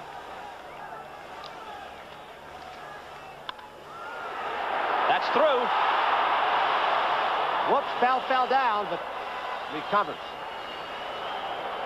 Bell came around second base very hard in the event the ball was bobbled. So the right-handed hitter, Cliff Johnson, who wasn't here when they played these left-handed pitchers during the regular year, he was with Texas. Bell recovers, comes back in time.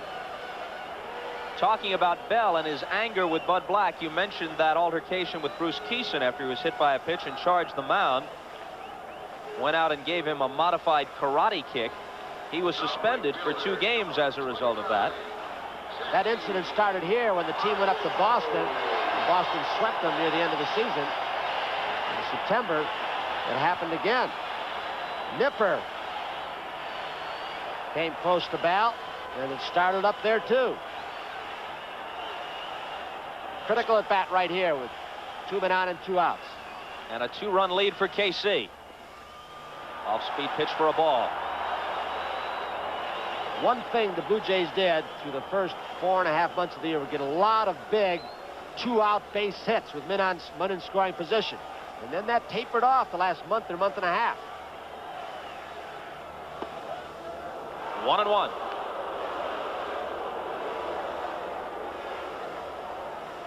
One of the few breaking balls that he's thrown this inning, Black.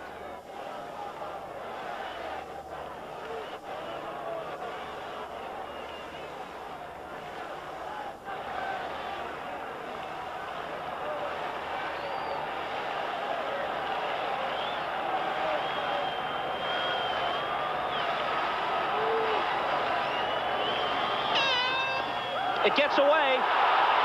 The tying runs will be in scoring position. Bell to third and Johnson to second. The first strike was a backdoor breaking ball that caught the outside corner. Now there's going to be a pinch runner for Cliff Johnson at second base to carry the mail. He tries to throw this breaking ball a curve a little harder, overthrows it. Sundberg can't get down. Cliff Johnson will leave off second base.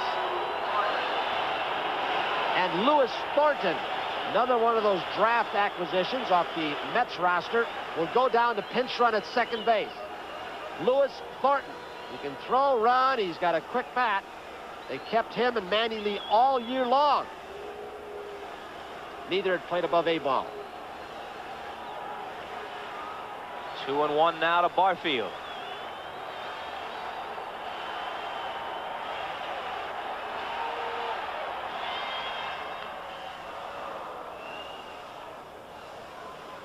So Thornton now technically becomes the DH. But by the time we get around to that spot in the order, who knows who'll be on the mound for Kansas City. It could be Quisenberry by that time. And Cox might want Al Oliver. Well, he's got some good hitters left on the bench if he needs them. He's got Mullenix. Rance Mullenix, Al Oliver, Jeff Burrows from the right side, Cecil Fielder from the right side. He's got Manny Lee and Jeff Herron.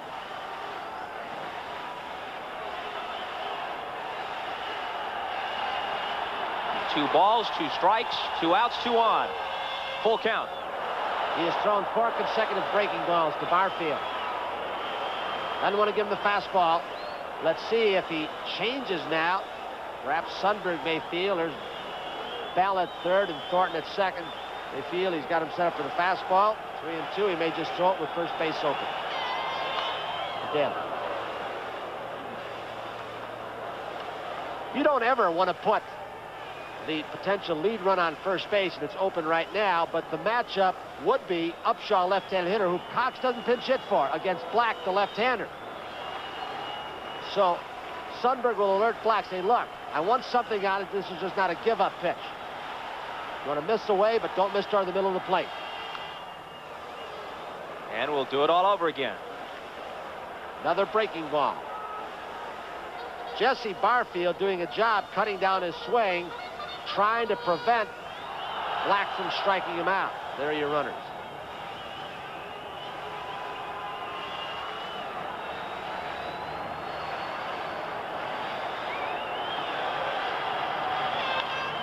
Up the middle. It's going to be a tie ball game. Bell scores and Thornton's behind him.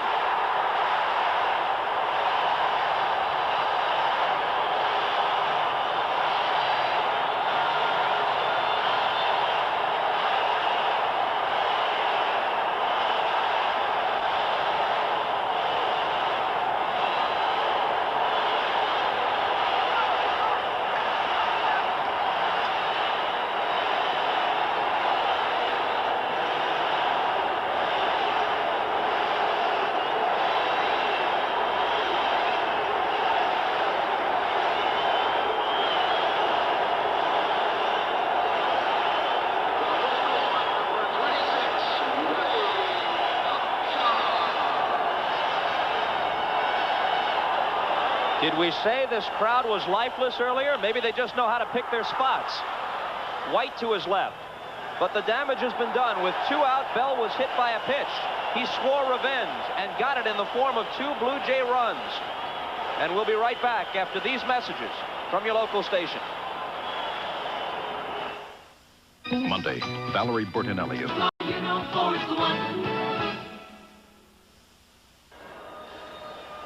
Danny Jackson, whom we anticipate will be the starter of Game 4, but who worked an inning last night, the left-hander, along with Joe Beckwith, the right-hander, in the Kansas City bullpen. And this may be an indication as we look at Tom Hinkey, the right-hander, who got roughed up a little bit in the 9th last night, and Gary Lavelle, the left-hander. It may be an indication that with Lee Brandt throwing so few pitches in the 3rd last night, that Lee Brandt will come back instead of Jackson. And now how important does Dennis Lamp become? And the job he has already done in keeping them close. He's faced 8, retired 8. He's done it all year long. And remember, when he came in, they had a man at 3rd and 1 out. He got them out of that without the run scoring. One pitch to Biancalana. Upshaw, easy out. Going back to the bottom of the 6th with 2 out and nobody on, and Black throwing well, he hit George Bell. Cliff Johnson then singled between 3rd and short. Bell stopped at 2nd, but they both moved up on a wild pitch.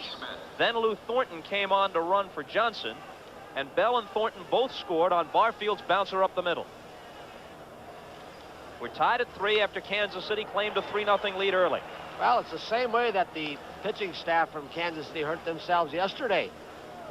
In the score, 2 runs scored in the 2nd. Barfield single, but Upshaw's hit by a pitch. In the 3rd, they came up with 3 runs, 2 walks in that inning, and there was error in the 4th, the only other run scored in the ball game for the Blue Jays. They won 6-1. So again, a hit batsman hurts them in this case. 0-2 to Lonnie Smith.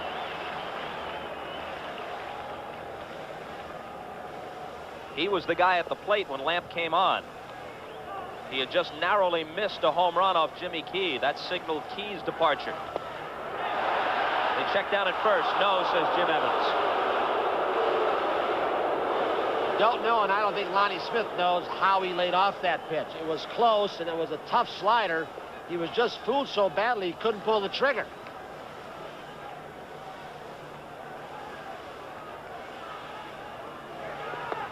Goodbye. Lonnie doesn't care for it. And Ernie Witt, Lamp's a veteran too, figure, hey, look, if you give us an inch of the outside edge off the Black, we get ahead. We're going to go 2 or 3 or 4 inches off the plate. Lonnie's reaction there could be described as perplexed but polite. The expression told it all, but nothing said to Dale Ford. 3 strikeouts for Lamp now. 10 in a row set down by Lamp now.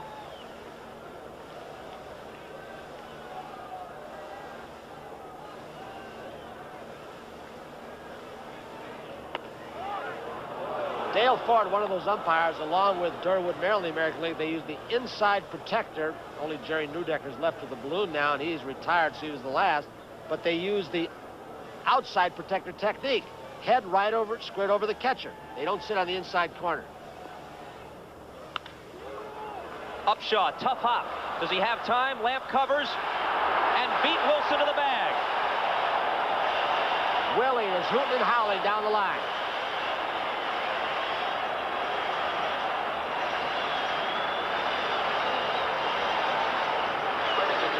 Lamp had to get over in a hurry. He almost didn't get there in time. The ball knocked down on the in-between hop by Upshaw. Awfully close.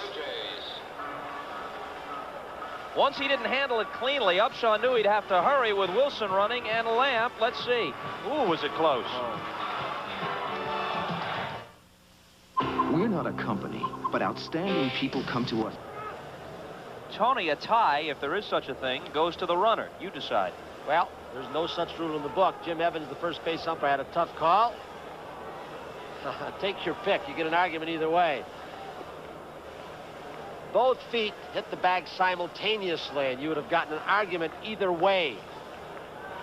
Well, you know, there may be no rule worded that way, but in effect it becomes that, because in order to record the putout, you must beat the man to the bag. And so if technically it's a tie, you haven't done that, so a tie does go to the runner. I know one thing, Dennis Lamp fortunately tagged the home plate side of the first base bag.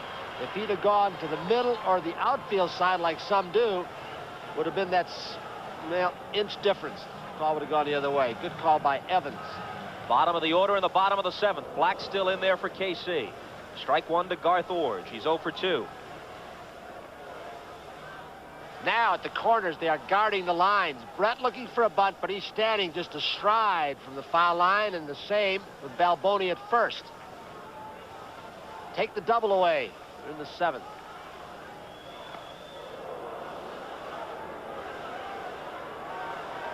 Jackson and Beckwith were warming earlier, but now the KC bullpen is quiet. Bud Black with 2 outs hits Bal. A couple of singles, a piece of hitting by Barfield that was really nice for him. Fought off a lot of breaking balls, fastball, and then just dribble one up the middle. Artificial surface hit, but it scored the tying run. Orge at the plate hit .313 for the year, hit .380 here at home. He just had an awful year last year. In fact, this year he's got 7 home runs, and that's more than he had in any other, all his other previous major league seasons put together. 2-2.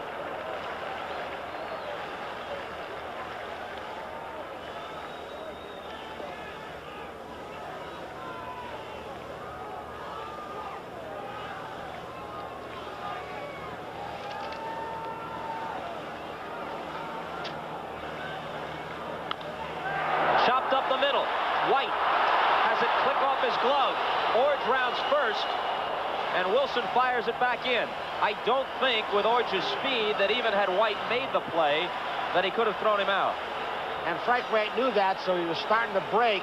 He could have caught the ball and thrown an off-balance throw or just kept on going or not gotten anything on. He was trying to break so he could plant the foot to get the Orge, who runs well, as we saw earlier in the ball game.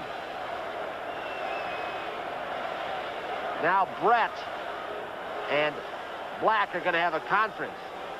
This is the kind of situation with a left-hander against left-hander. Even though Bobby Cox sacrificed only 21 times, he may have wit sacrificing.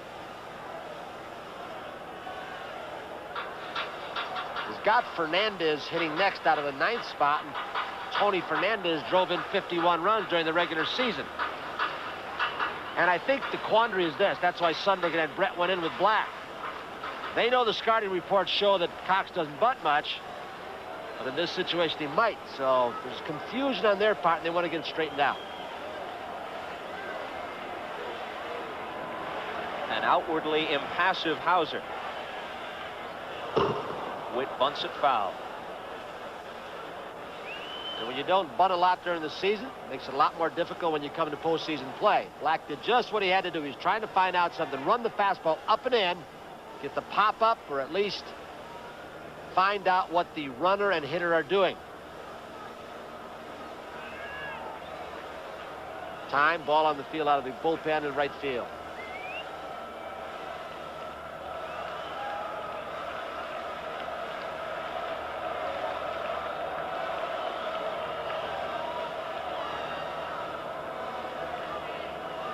Now Ernie wants to get it straight. And as we told you, they played 4 extra inning games during those 12 regular season encounters. Ernie Witt still doesn't have it straight. He steps out again. You would think they're going to throw fastball here in the event that he is bunting. And Witt is a good fastball hitter. And a chant of Ernie, Ernie starts at Exhibition Stadium.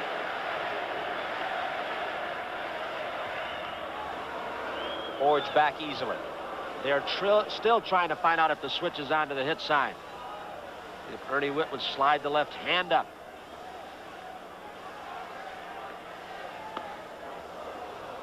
He pulled the bat back. It's 1-1.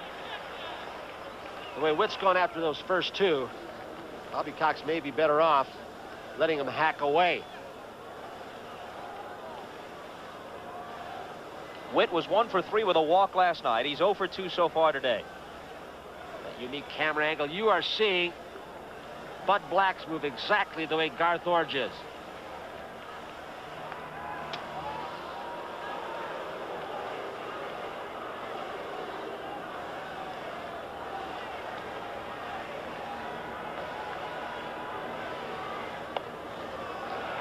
Still had the bunt on.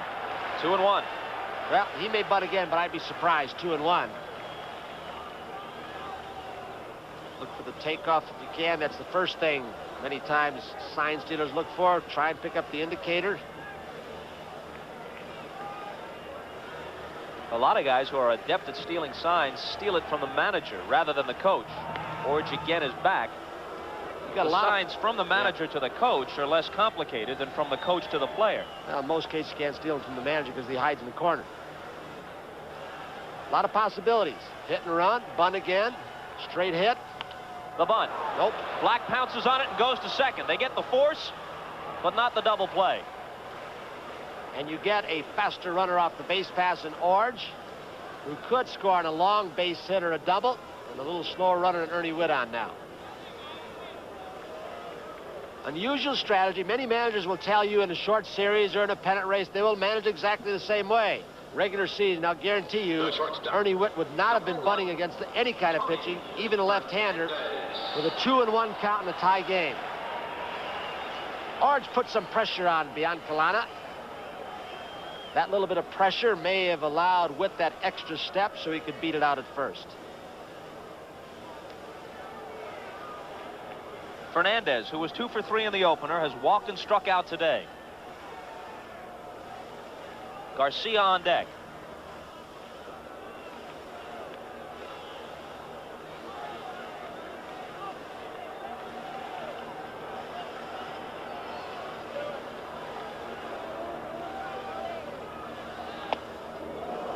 Because he's hitting ninth and because he's known for his defense, you might be confused into thinking that Fernandez is an automatic out. Forget that. 289 for the year. Consistent both ways. 294 right-handed, 286 left-handed. You know that thing with Ernie Witt, too, to show you when you're strapped with an inexperienced catcher like Jeff Herron. During the regular season with a left-hander, Ernie wouldn't have been started, or if a left-hander had come in, Martinez would have pinch hit for him. Bobby Cox would have gone with a percentage situation. But Witt playing all the way as he did in September, too.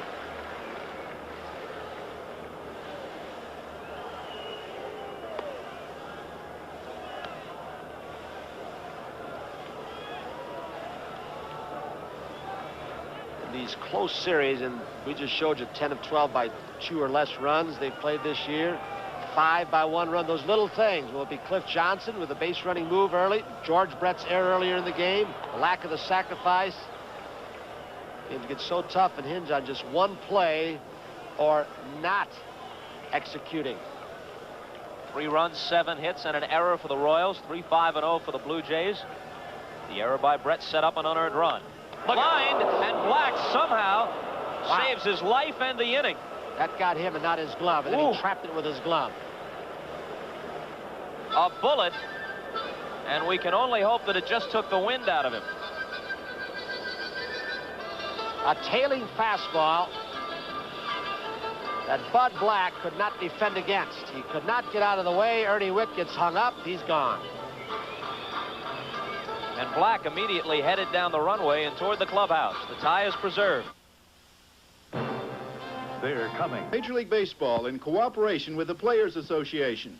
Every game I make hundreds of decisions, what pitch to throw and where. Each of these can be a game-saving choice.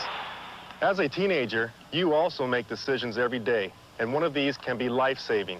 Don't let drugs ruin your ability to make decisions. Take a big leaguer's advice.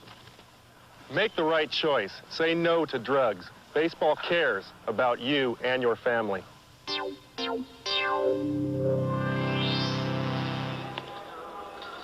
I don't know how many folks have had a chance to stand on a major league pitcher's mound and look at a hitter.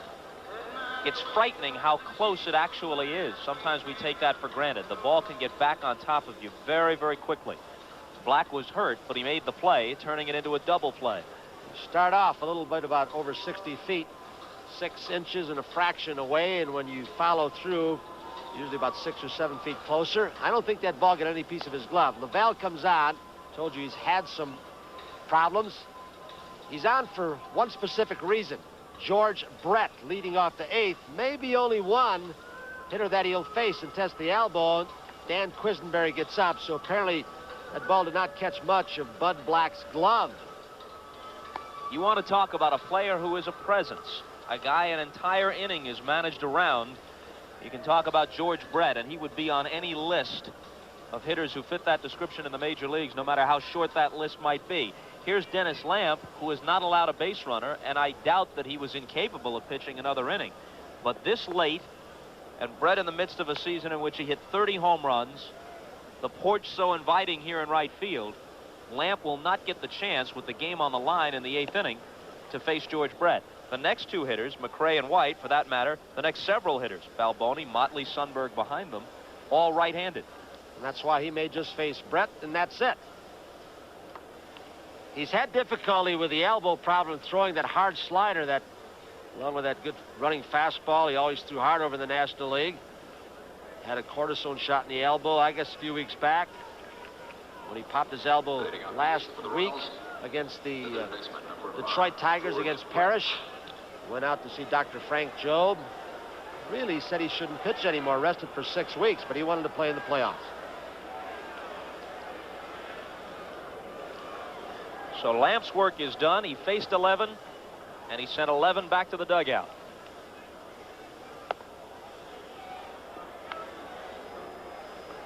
Ball 1 to Brett. He may be able to throw as hard as he normally does, but the control may be the problem. Thinking about the pain, he didn't throw that ball well at all. Is that home road ERA disparity a coincidence, or is there a factor here? Could be coincidental. What he's had difficulty with at times, Bob, is throwing strikes to left-handed hitters, something he's supposed to specialize in. He just laid that ball in very easily. His elbow's killing him, I would guarantee you. That was, I mean, he doesn't really throw a changeup. He's fastball, and they tried to teach him a slow curve this spring to take the pressure off his elbow with that hard slider. And he just really looked like that ball was up to about 65 miles an hour. 2-1 pitch. Another soft toss. If that's the case, are they going to regret keeping him on the active roster for postseason and setting Steve Davis aside? They had Davis, who's in mid-20s, called him up. He was eligible. He was here before September 1st. I believe Lavelle, on the off day, Monday, talked Bobby Cox and the trainer Kenny Karst into thinking that he could pitch. So they will go, if he can't throw better than that, the rest of this league championship series. Let's say he's going to get disabled. Here comes Hankey. They will go without a left-hander in the bullpen. So they brought him in to face one man, and he walked that one man, Brett. The go-ahead run aboard as Henke comes out of the bullpen, and the first man he'll face will be Hal McRae. We'll be right back. You won't believe what's happening inside your muffler. Rust. It starts...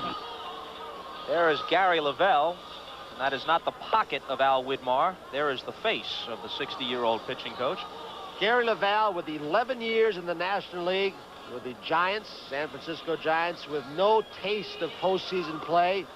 Perhaps let his emotions dictate to him instead of his physical condition when he came in on Monday and said, yeah, I think I can pitch. He looked to that World Series ring or the possibility of it. Now, interesting to see if McRae with that bad rib cage tries to bunt on Hankey. Brett on first. McRae's a pretty good bunter. No, they're not looking for it. He pops it up, and Witt dives but can't.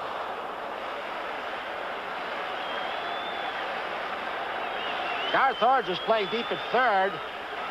Upshaw was coming in. He was holding Brett, but with that damaged muscle in his side, nice try by Ernie Witt.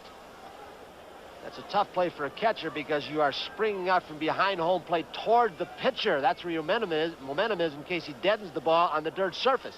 Going to get that ball and take a shot at the lead runner. McRae may be on his own as this. If he feels good enough to swing, Hauser may let him. If he feels he might hurt himself against Hankey, he may lay it down on his own. Hankey worked the ninth last night. He was touched for a run. Wilson and Brett singled against him, and then Orta brought the only run home with a sacrifice fly. During the regular season, Henke blew the Royals away. 5 innings pitched, no runs allowed, 8 strikeouts against them.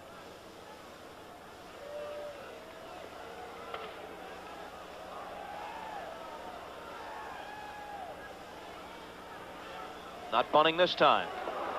1-1 the count. And both bullpens are going in this 3-3 ball game.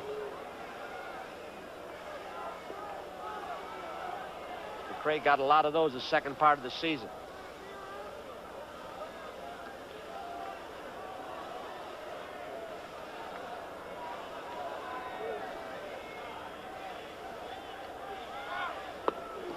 Two and 1 to Hal McRae.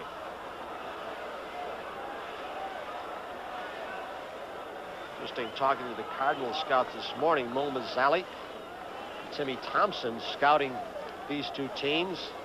As the Cardinals beat the Dodgers, they were saying, well, gee, what was wrong with Hankey yesterday? He didn't come in and throw the ball well. Hankey, with that 6-run lead, threw a lot of fork balls and some changeups. He really wasn't throwing the fastball as hard as he's thrown it this year at times. A piece of business here, as again we remind our viewers, we'll select the NBC Light Beer from Miller Player of the Game at the conclusion of the contest. And don't forget Joe and Vin tonight, Dodgers Stadium. Dodgers, Cardinals. Bill Caudle begins to throw. Tudor against Valenzuela. The runner going. And McRae fouls it off. The Blue Jays had the best bullpen performance overall in their team's history this year, but it didn't go the way they expected. They thought that would be the case because of the presence of Caudle and Lavelle. They went out and spent the money and made the trades and the moves, gave up some good personnel to get them. Caudle had a very disappointing season. Lavelle just so-so. Frank White is on deck. But Dennis Lamps returned to form. The late season emergence of Henke up from Syracuse, that's what's done it. Jim Acker the first 3.5 months. George Brett doesn't run like he did, a couple of years ago, but he has stolen 9 bases, been caught just one time. He tried to surprise Henke with that long delivery. Not going this time. Hit softly, and it might drop in. Mosby coming on to make the play.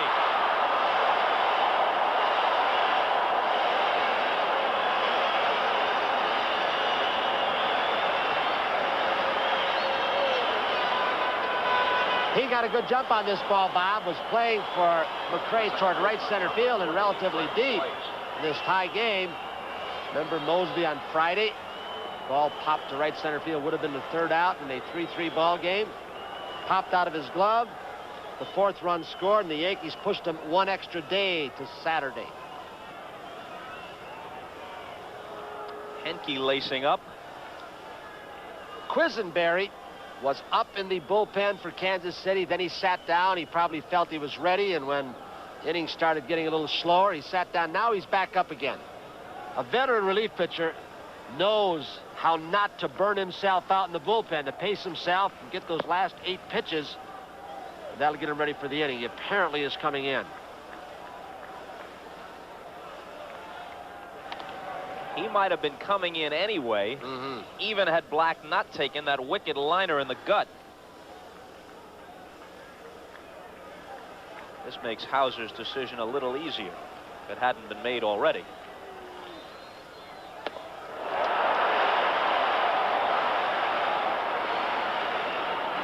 During the regular season, Henke struck out 42 in just 40 innings pitched, so allowed just 29 base hits. He did have 4 home runs hit off him over, however. In the 2 seasons prior to this one, the Blue Jays and the Angels blew more late inning leads than any other teams in the American League. The Blue Jays won their division, and the Angels contended in theirs, partly because they each improved their bullpens considerably. Donnie Moore, of course, for Gene Mauch. And we talked about Lamp and Acker, and then Henke for Bobby Cox.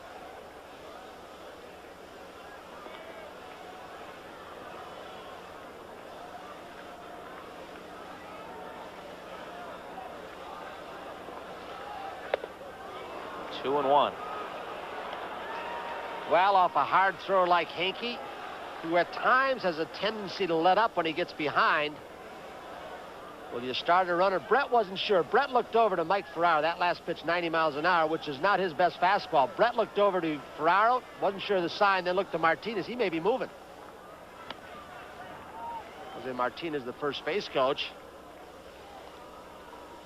Earlier in the year, Brett, perhaps half kidding, said, I don't even know the signs anymore.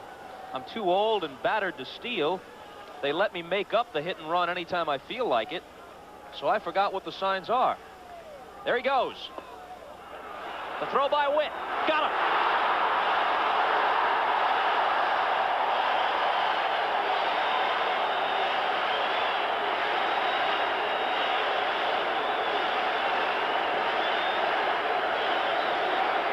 Ernie Witt, who's had that badly bruised right shoulder, has worked hard to quicken his reliefs. Look at the quick footwork. Not much on the throw. The ball being low and away. Frank White did not protect Brett by swinging at it. And he's gone. He got rid of that ball in a hurry, even though there wasn't a whole lot on it. Quick release by Witt.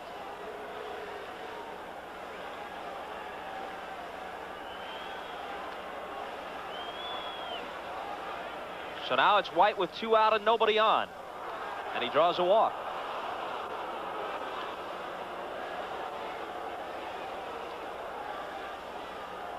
Well, Tom Henke, not the ideal type of pitcher to start a runner out. He may be a little bit slow moving the whole plate at times, but he gets a lot of call strikes because he throws so hard. You swing through a lot of pitches. So Dick Hauser got burned. The inning might have been different.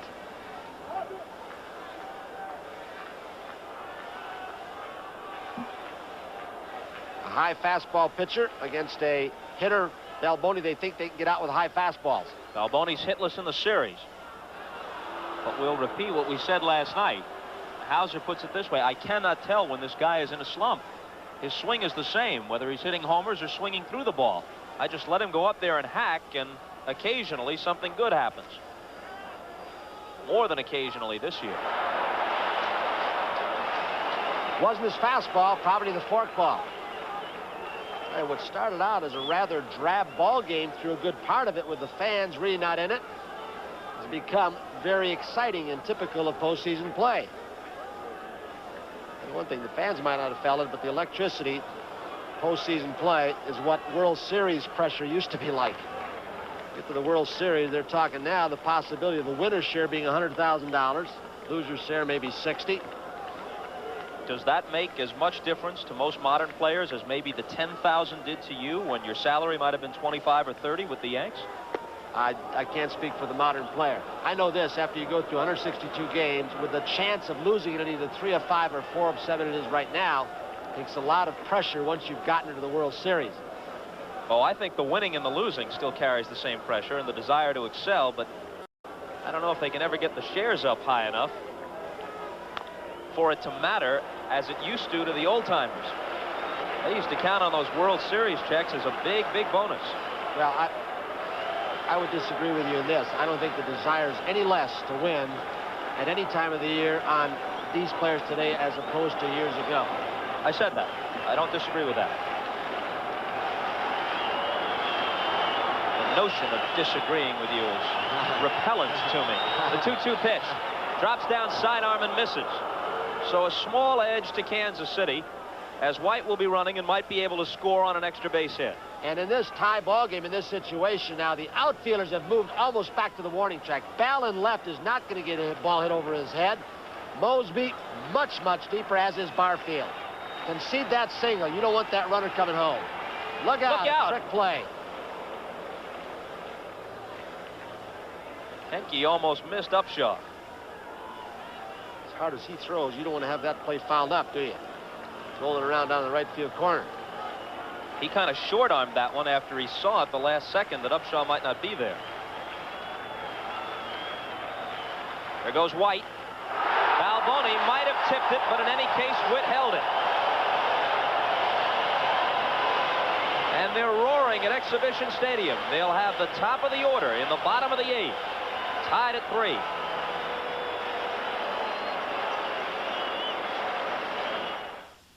These guys came in here. Game 2 of the 1985 American League Championship Series is brought to you by Miller Beer. Miller made the American way since 1855 by Ford and your Ford dealer. Have you driven a Ford lately? By RCA, creators of video technology that excites the senses. And by Burger King, home of the new Whopper. Aren't you hungry for Burger King now?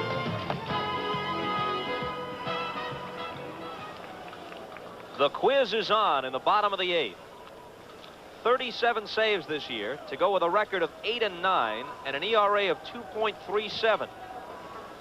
The previous 2 years, he's saved 45 and 44, 45 and 83, then a major league record, tied the next year by Bruce Sutter over in the National League with the Cardinals. And Quisenberry was just one behind Sutter in 84. He saved 44 last year. He's now led the American League for 4 consecutive years in saves. The thing that's been troublesome to Quisenberry, that control. He hasn't kept the ball down at the knees as much as in the past. Always had exceptional control. And his hits to innings pitched has gone up in accordance with that. Also 8 home runs this year, which is unusual for him in that ballpark especially. Brett on a short hop, juggles and got it. He stayed with it. George Brett did not have a chance to play any big hop, or as Casey Stengel said, Big Bill. He smothers it, kept it in front of him. Snap throw of that strong arm. And remember, he had to come a long way because he's playing even with the bag and guarding the line in this ball game. And it's bang, bang, but Balboni's stretch may have made the difference. Nice play on both ends. Mosby is due from Toronto's point of view. 0 for 8 in the series. Not anymore. Base hit. And they've got the base stealer on that they won against Quisenberry. With that long down-under delivery can be stolen on. He'll change his pace. He'll throw over. Hold the ball. Quick pitch. Mosby's got to be going on one of these pitches this series. He led the Blue Jays in steals with 37.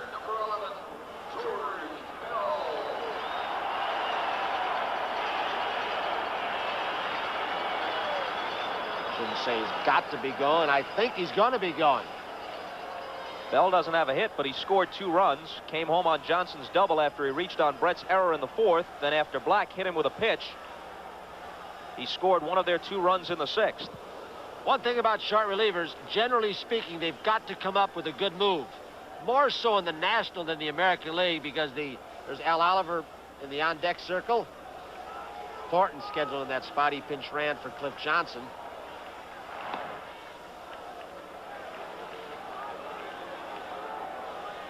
He's quick to first, but his delivery gets long to home plate.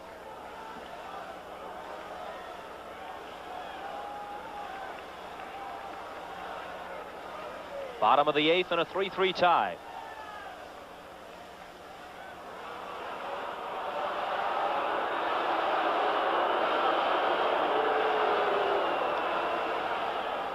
Bell stepped out. Quisenberry waiting for him.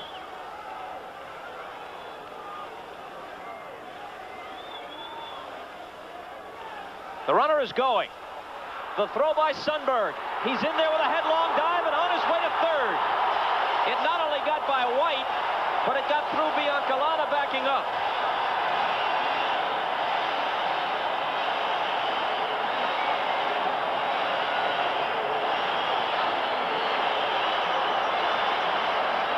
Little things have killed Kansas City again today.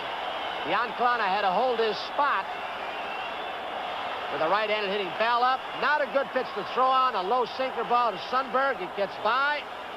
A hard head-first slide by Mosby. He pops up, and it'll force the infield to come in right now. A lot of balls are hit off the end of the bat off Quisenberry. You don't hit the ball very hard on the ground off him too often.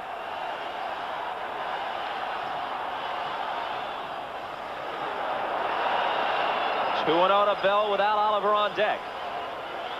Stolen base, of course, for Mosby. The error charge to Sundberg.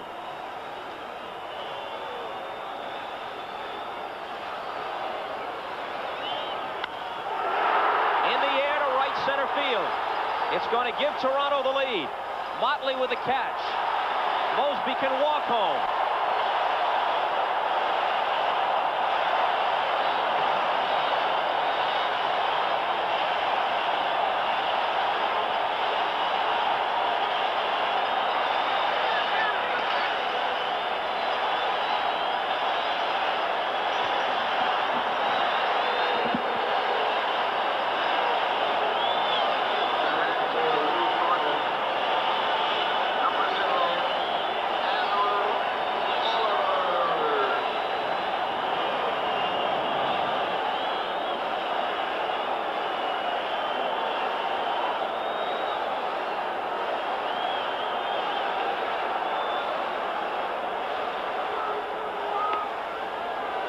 Oliver's first at-bat in the series.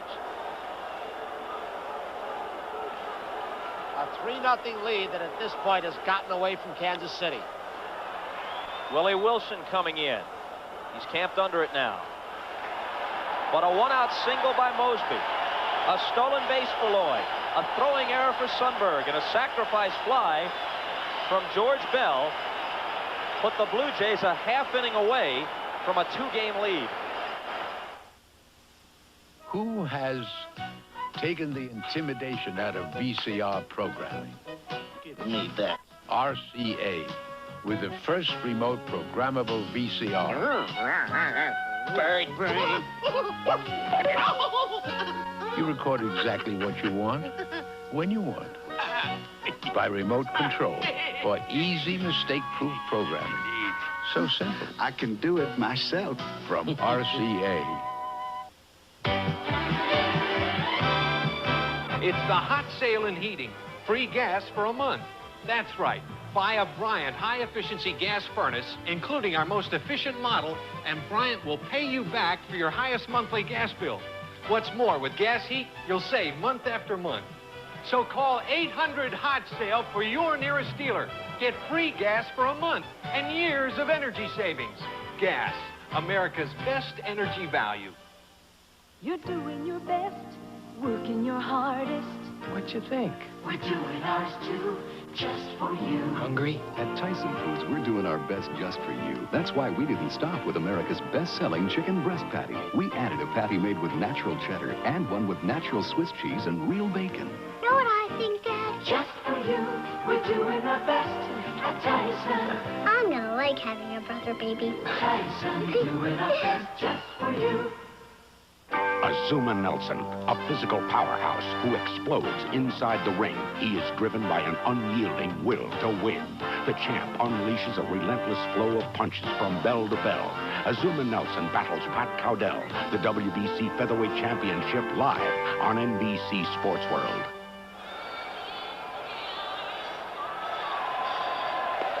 If you can see a smile through that suit, then B.J. Bird is smiling. For those of you just getting home from work, the Royals had a 3-0 lead at one time in this ballgame. They built it on a 2-run homer by Willie Wilson in the 3rd and an RBI double from Jim Sundberg in the 4th. Then the Blue Jays started to come back. Bottom half of the 4th, George Bell reached on a George Brett error, scored on Cliff Johnson's double down the left field line. Then they scored twice in the 6th. With 2 out, Bell was hit by a pitch. Johnson singled. They both moved up on a wild pitch. Thornton ran for Johnson. Barfield bounced a single up the middle. Both runners scored, and the game was tied. Now, on an unearned run off Quisenberry, in the bottom half of the 8th, they've given Henke the lead as we move to the 9th. And so far, in all the scoring innings for the Blue Jays in both games, the Royals have done something to hurt themselves. 2nd inning yesterday, hit batsman. 3rd inning, 3 runs, 2 walks. Error by Balboni in the 4th, a run. Those were the 6 runs yesterday. Sheridan bats for Motley, swings and misses at the high heater.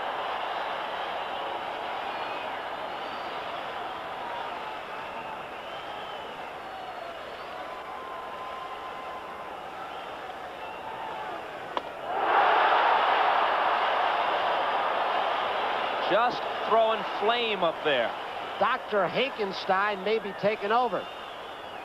He hadn't pitched for a while before yesterday's 9th inning performance. Bobby Cox said, I got him in there for a reason, to give him some work. He's better when he works more.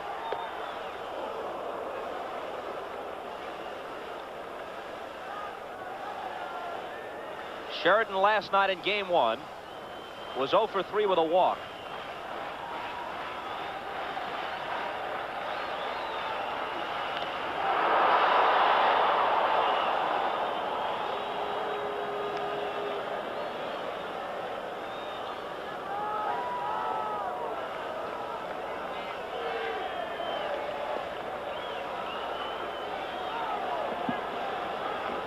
I think this gun may be shortchanging Henke.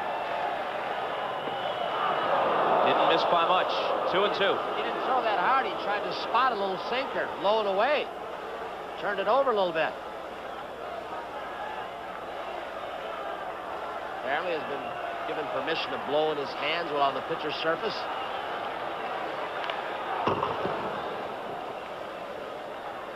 A team that has gotten to the league championship series like Kansas City isn't supposed to do some of the things they've done in these first couple of ball games. Hit batsman, that's what happened today. Error by Brett in the 4th led to a run with a double RBI. Hit batsman with 2 outs, Bell in the 6th, 2 runs came home. Well hit by Sheridan to deep right. This game is tied. A pinch hit homer by Pat Sheridan. And it's even up at 4.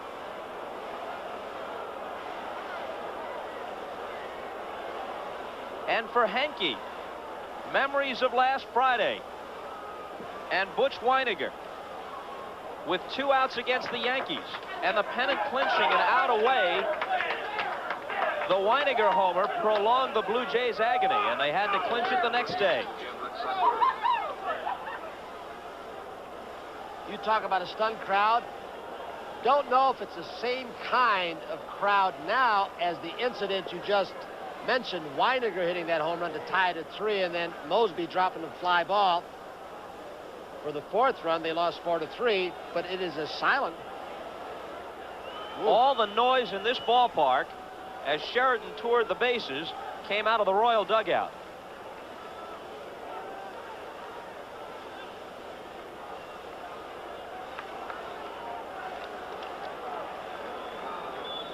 So now up comes Sundberg.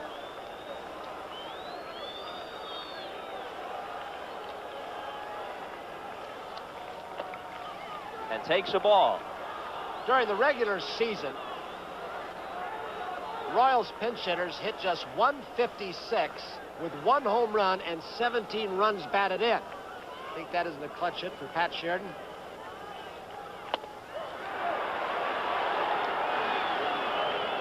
As we told you earlier, these teams played 4 extra inning games in 12 contests during the regular season.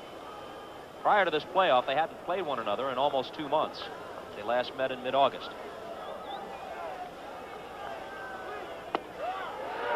One and two to Sunberg.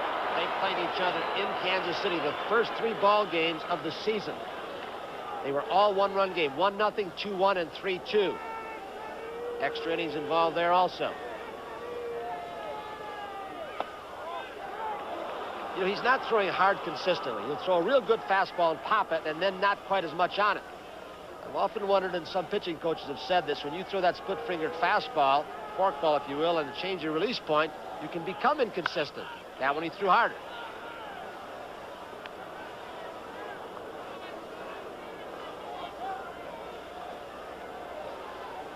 Buddy Biancalana is on deck.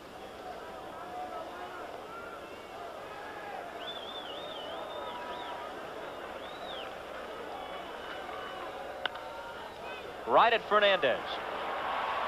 1 out.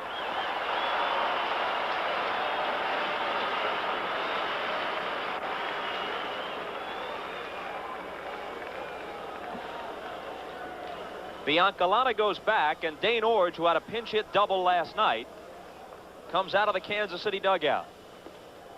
And as we approach 6 o'clock here out in the Eastern time zone, that temperature's dropping a little bit. Wind still blowing out to right field, or from left to right.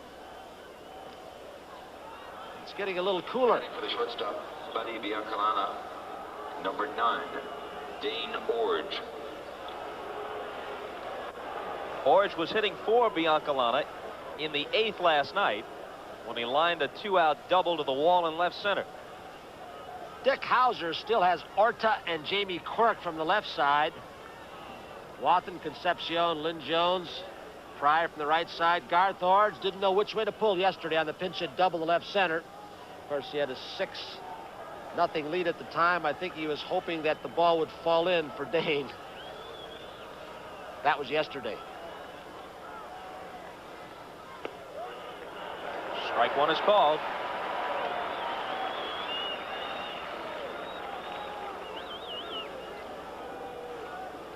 Lonnie Smith is next. Good power to right and left center field for Orge.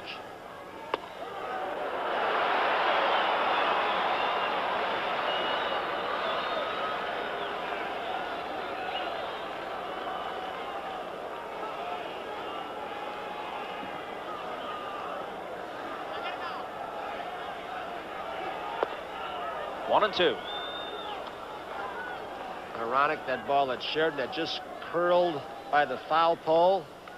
Now, if those dimensions were accurate, they're about 8 feet longer down that line, or 8 feet shorter than it says.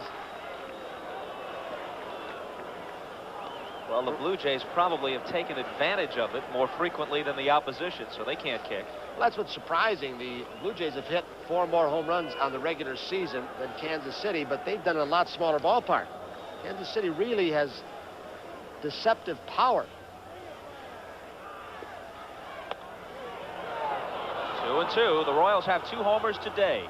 Wilson in the 3rd to give them the 2-0 lead. And Sheridan with the pinch hit homer here in the 9th to tie it. I think a Balboni, for instance, would be a 40 home run guy in a lot of other ballparks, especially here.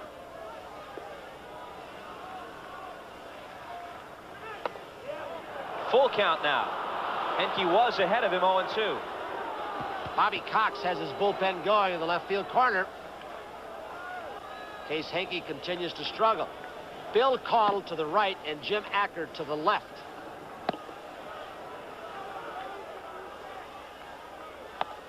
He works him for a walk.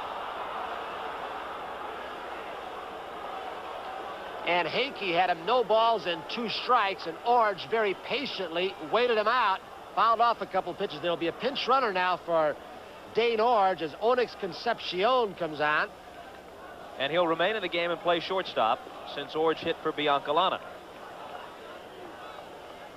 Running for Dane Orange, number 2, Onyx Concepcion. The thing about Hinkey during the regular season, we told you about his strikeout to inning pitch just above that. He only walked 8 in 40 innings during the regular season, so his control usually is very, very good. For a hard thrower, that's a very low base on balls total.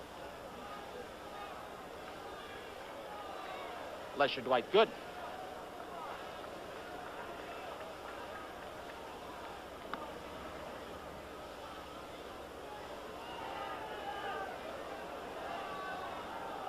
Onyx had just 4 stolen bases during the regular season, was caught 4 times.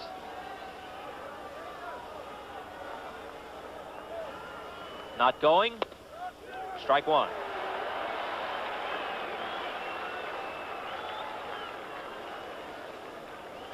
Garthorne's in tight at third in case Smith tries to bunt.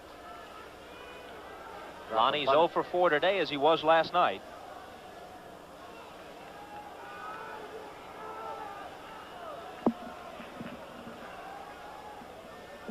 The emergence of Vince Coleman hastened his departure from St. Louis and certainly helped win the division indirectly for Kansas City. 1-1. See, Whitey Herzog had thoughts of not starting Vince Coleman against Valenzuela because he didn't hit him that well during the season. Apparently, Vincent's going to start against Valenzuela tonight. Van Slyke won't, though, in right field. They'll go with the red-hot Cedeno, who hit over 400 for them after they picked him up from the Reds.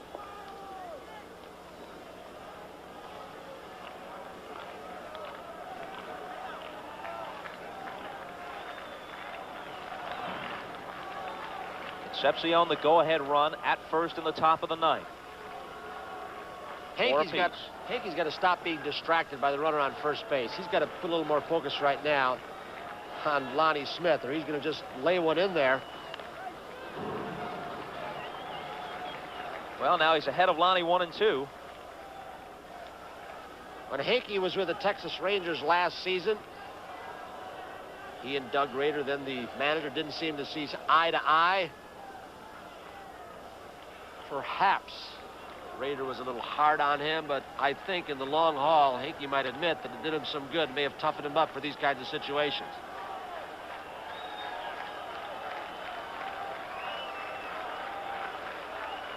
Oh, look out. Comes down sidearm, and Smith gets a piece of it and stays alive. That's a pitch that's been very effective for him a lot this year.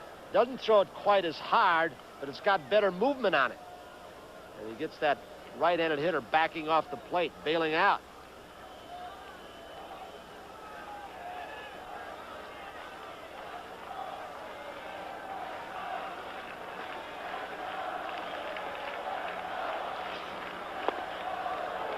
Two and two. You know, when Smith came over from the National League, he complained, look, all they do in the American League is throw junk, breaking balls, 2-0, 3-1.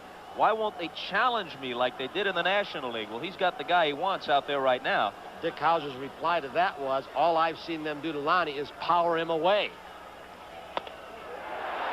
Full count. Concepcion hasn't been going up until now. Let's see what he does with one out here.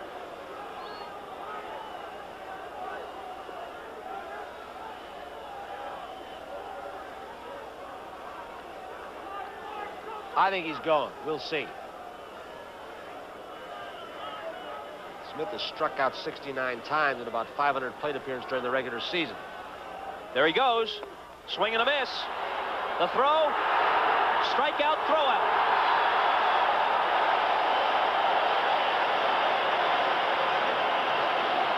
That's what happens sometimes. You start a runner, you get your hitter, you react and go after a bad pitch.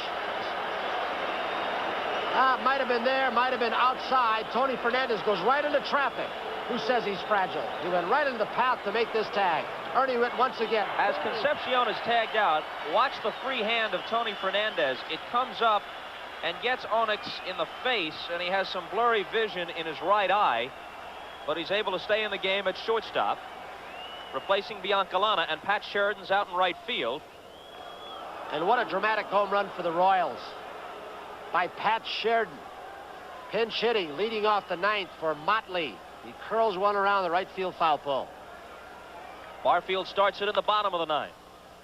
And Quisenberry quickly ahead of him 0-2. So it's the relief aces now, Henke and Quisenberry.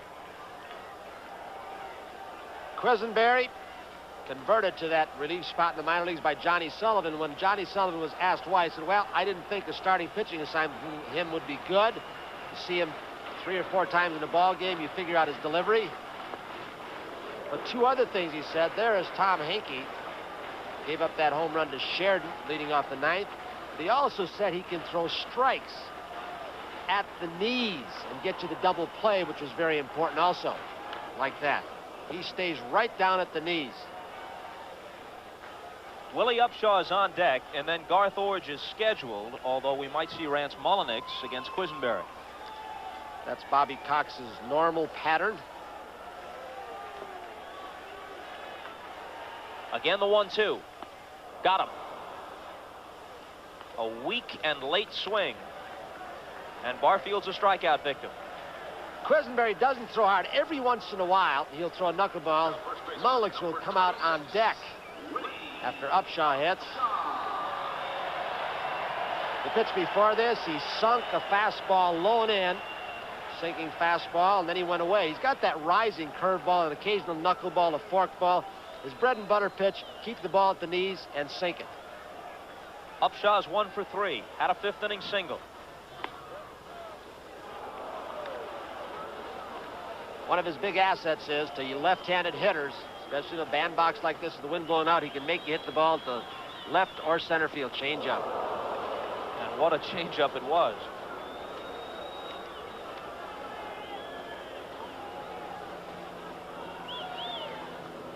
Upshaw had 16 homers this year in what could fairly be called an off-season for him.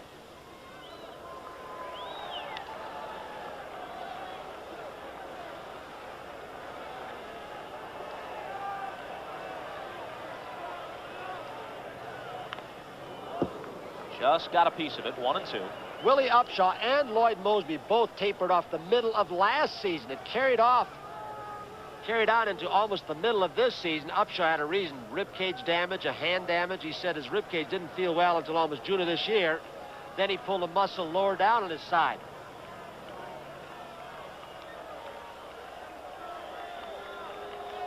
The change again. He bounces it to Balboni, who underhands to Quisenberry, 2 out.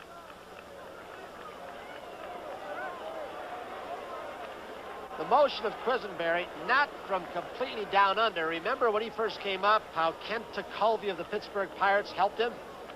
He helped him by staying down. And he also said that left foot was so important. Do not throw across your body. Open up the left foot third baseman and the hip so that the arm could come through. Number 5, Rance Mullenix. So now Mullenix for Orge. And if we go to a 10th inning, Mullenix will remain in the game and play third.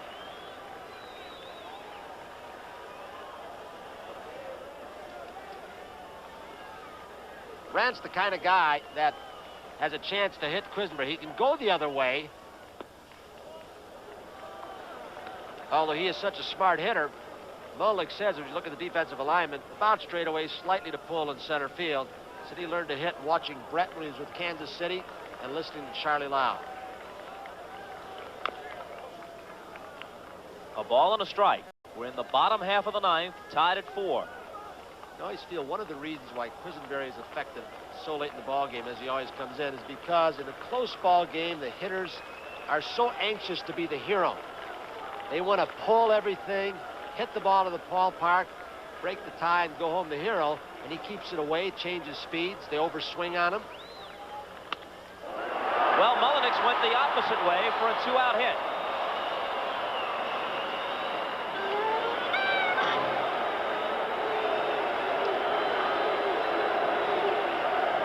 With Quisenberry, though, he makes you beat him with a series of singles.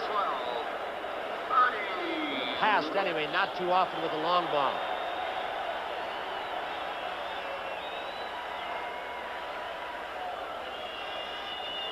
Mullenix stole only 2 bases this year.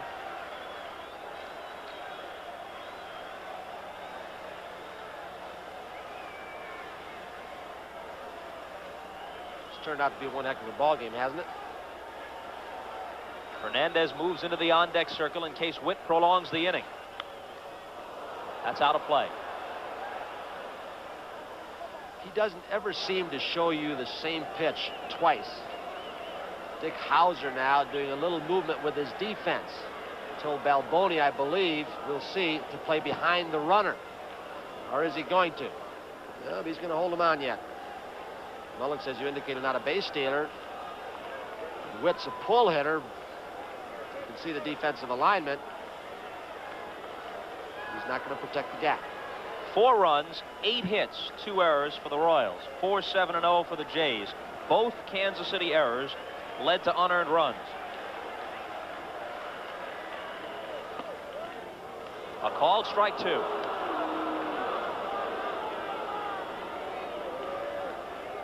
Sometimes when you're looking inside to pull the ball and get it in the wind, as Ernie Witt must have been right then, you can lose the outside part of the plate and distort your strike zone and think it's too far outside. But if you're opening up and losing the outside corner, it might be a strike.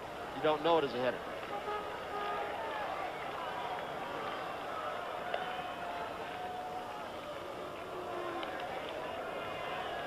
Talking about the good hitters who can hit out of zones and look inside or out. Certain pitches. Struck him out. Second strikeout for Quisenberry in the inning. Mullenix singles with 2 out, but he's stranded at first. For the 5th time in 14 meetings this year, these two go to extra innings. When he hit a homer off Jimmy Key. Here it is.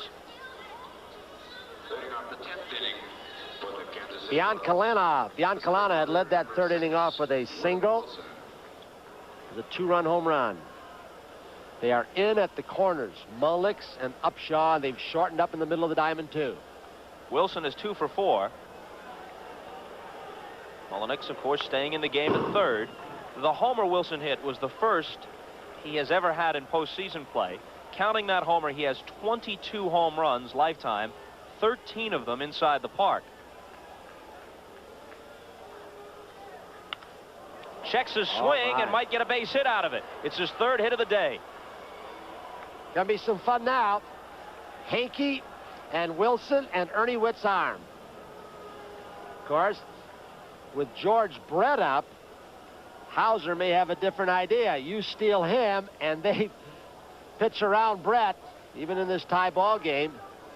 Plus, you want that hole left open for Brett, but we'll let Dick Hauser figure that one out.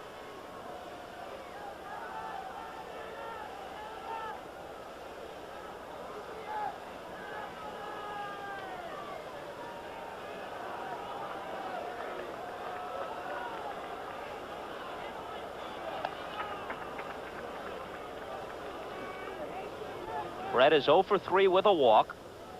There it is.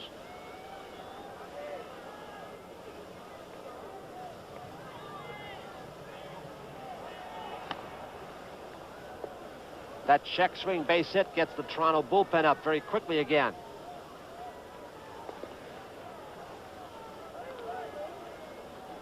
.43 steals on the season for Wilson, a relatively low total for him. Not going. Called strike on the fastball. Through the years, Wilson has been one of the great percentage base stealers of all time.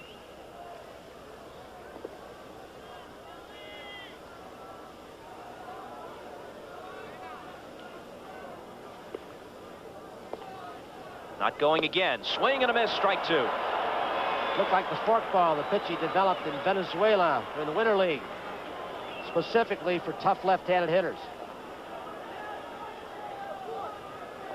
For what it's worth, both these teams have played well in extra innings. The Blue Jays 12-5, Kansas City 11-7.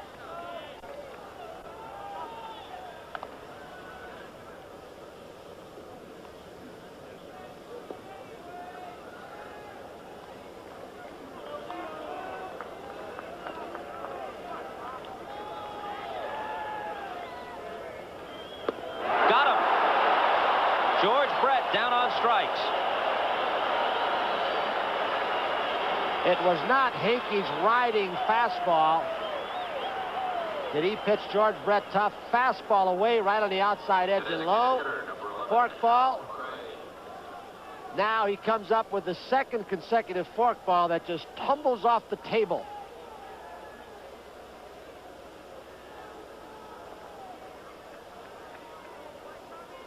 So George is 0 for 4 after last night's 3 for 4.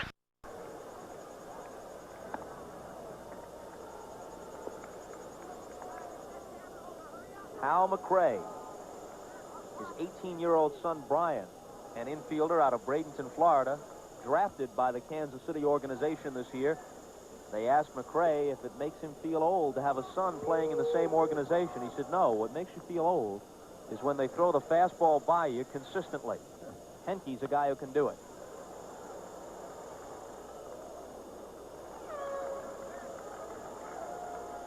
I would expect in this situation that Willie Wilson is going to be off and trying to get in scoring position for McRae and then Frank White.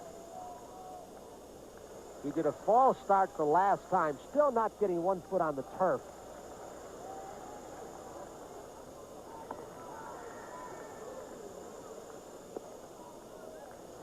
That last swing, fouling that ball off, may have hurt the side of McRae. For those just joining us, he didn't play the last week because of that pulled muscle in his side. Was available for pinch hitting duty last night, although they didn't use him as the game got out of hand. And is in such bad shape that not only would he not be playing if this were a regular season game, but very possibly he could be on the disabled list.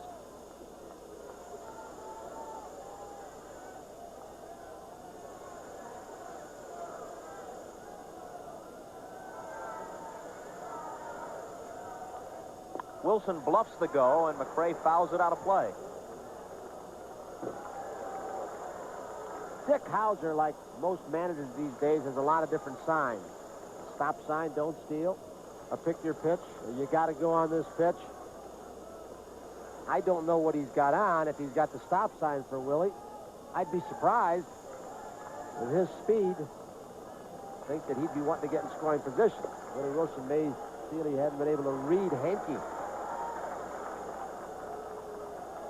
Pitch out, but nothing's on. When you look at Hauser, the expression doesn't tell it. The eyes don't tell it. But maybe the way he was working that gum over is the indication of the tension he feels inside.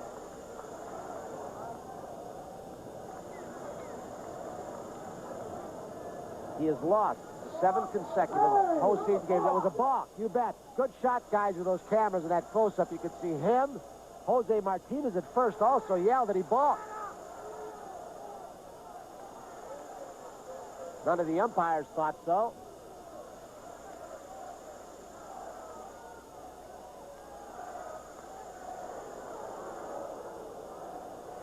Wasn't sure, just saw it out of the corner of my eyes. I think what they thought was that maybe Henke, standing on the rubber, had just almost imperceptibly started from that hand behind him, started and then stopped. Another pitch out, and again, Wilson is anchored. 2-2.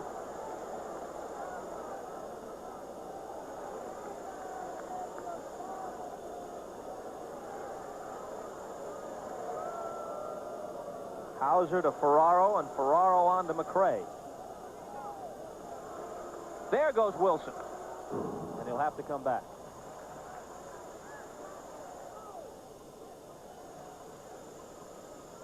A guy playing with a lot of pain. I don't mean Wilson, who will go back now.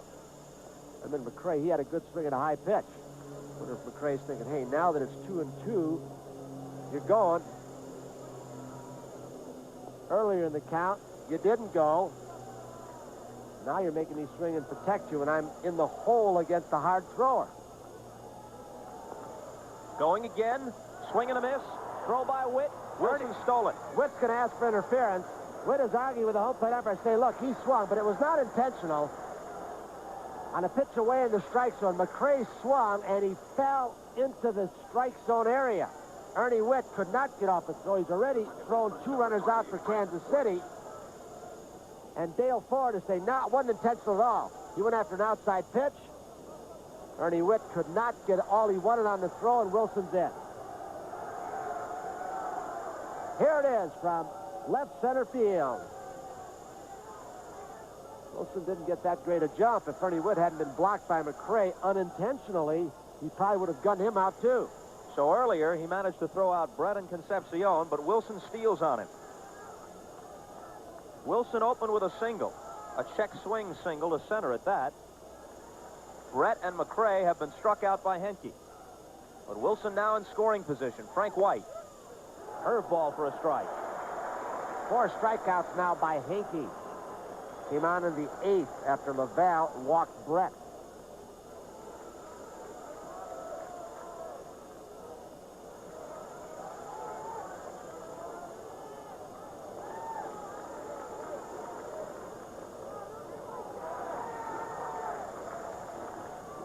Fastball is smacked into center, and Mosby got there. I haven't seen the call yet. He's coming in, and they say safe. The center field umpire, or rather the second base umpire, looked over to the right field foul line umpire for the call. Oh, we're going to have a rhubarb now. Ted Hendry came out, did not see it. He immediately looked to Davy Phillips on the right field foul line, the crew chief, and Davy Phillips, who did not have the angle that Hendry should have, waved the safe sign. That was not the right field foul line call. But Hendry didn't see it, I don't believe. He was turning, the ball was hit so hard, and he didn't do his job. Hate to be that cruel to him, but he looked immediately away, and he is explaining now, hey, look, I just didn't see it. The ball went over my head. I tried to get out of the way. I had my back to it. The man who's supposed to call it. He caught it. I don't think that ball hit the turf. Did he catch it? Well, we'll show it to you again. And I don't think Mosby was consciously decoying when he continued his stride toward the dugout. He honestly believes he caught that ball. This isn't over yet. We'll show you a replay again.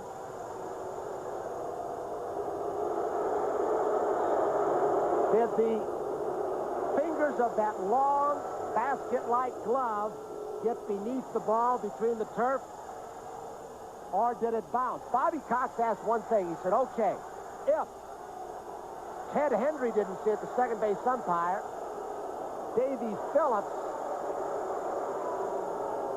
I think it may have skipped, but it is still difficult to tell. Folks, we've shown you a lot of angles. This appears to be the best one.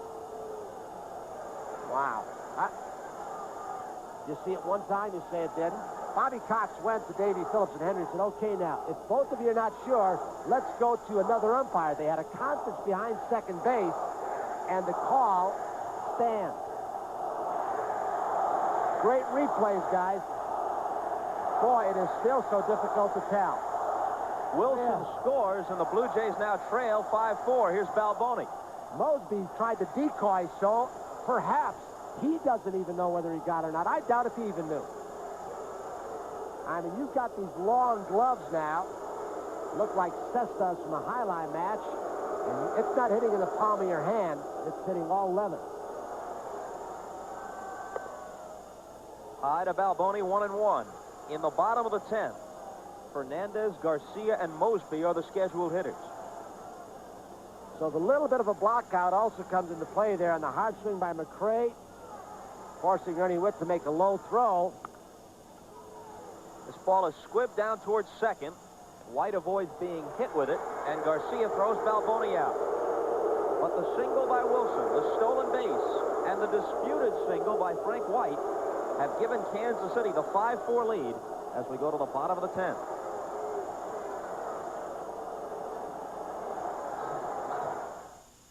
Ever since man invented machines. Just a moment ago, thousands of Blue Jay fans were looking up toward our booth, and they were chanting, replay, replay, and some were looking at us as if to ask, could we tell? The honest answer is no, although if I had to bet my life, I'd say he caught it. Well, Ted Hendry, it was his call. Perhaps I was too hard on him, but I don't believe even Mosby knows. He thinks he catches it. If you see white beneath the glove, I think he caught it. I do too. I don't see any White can eat that glove. It is so difficult to tell. We had 4 different angles with 4 different cameras for you. The little things that have made the difference in these 2 ball games. Fernandez chops it over Quisenberry, but Concepcion is there. He double clutches it. Fernandez is safe. If he got rid of it the first time, he's got him. I have never seen Quisenberry upset like that, but he was very irate. He went to George Brett and said, I thought he was out. What do you think? For a while there, I thought he was upset with Concepcion. Quisenberry had a chance to make a jump at this ball. Way over his head. Concepcion says, I have it. No, I don't. Didn't have a good grip. And Tony Fernandez from the left side with that outstanding speed got something going for Toronto now. Another little thing that might make a difference. They're going to look for the bunt on Damaso Garcia. Brett and Balboni will be charging. The ruling is infield hit. Yep. He's safe. You betcha. A play that should have been made, though, even though it's a hit. Garcia's 0 for 4, and he's fanned twice. But that's awfully tough to come in late in the ballgame. Remember, Concepcion came in as a pinch runner, stayed on beyond Calana left. And you aren't quite in the flow of the game, especially a pressure-packed game like this one. Didn't have a grip on him. Trying to find out for certain, if they can, if Garcia's bunting or not.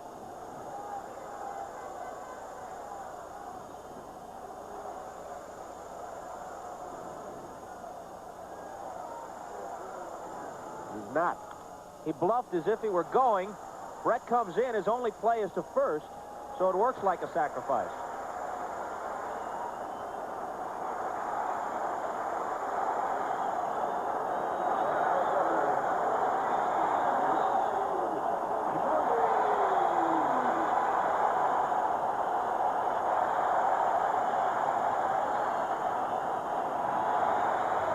They're talking over right now whether they should put Mosby on and pitch to Bell. Oliver would follow Bell. He came on the DH spot.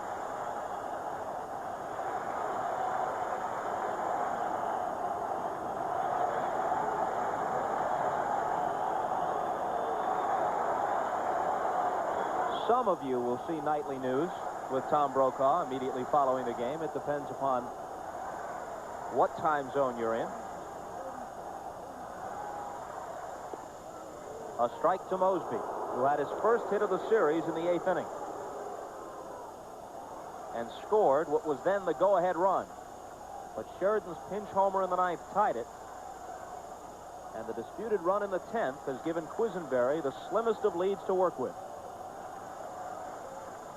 No pitch.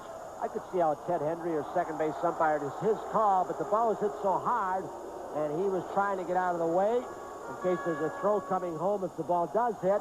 When he turned around and wheeled out of the way to get out of the way of a throw that might be thrown, he didn't pick up the ball. That's happened many times down foul lines. That's why they've got guys down both foul lines in this situation. Davey Phillips picked up the call in a hurry. I don't know how good of an angle he had it, though. A bad angle for Davey. Yeah. A tough call for him because not only is he a greater distance away, but he is looking into the closed portion of the glove. He doesn't even have a view of the opening, as Hendry would have, facing Mosby. Base hit. He can throw. Here comes Sheridan's throw. Williams wanted to stop him. He's safe.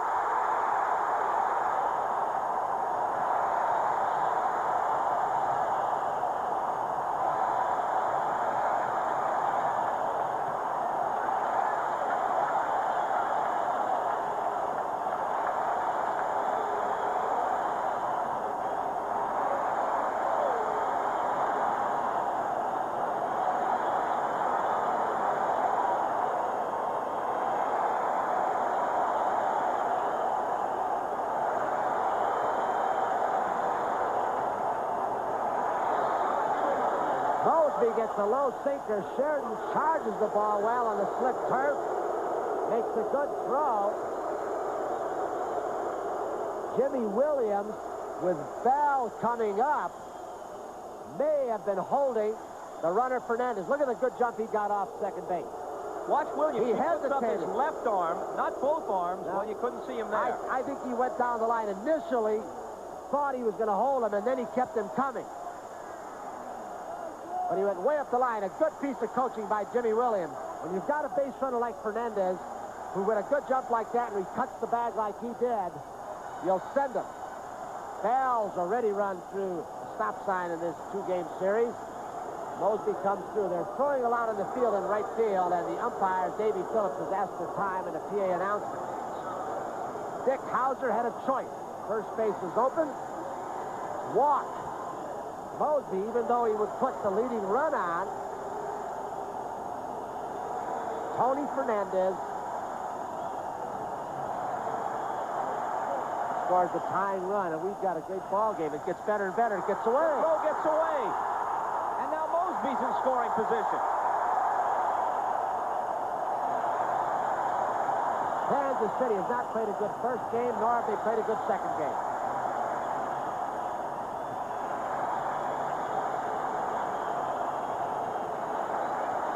Well, that's all Balboni. The throw is chest high, and it just goes off the top of his glove. See the third air charge to the Royals. And it is charged to Balboni. Bell with Oliver on deck.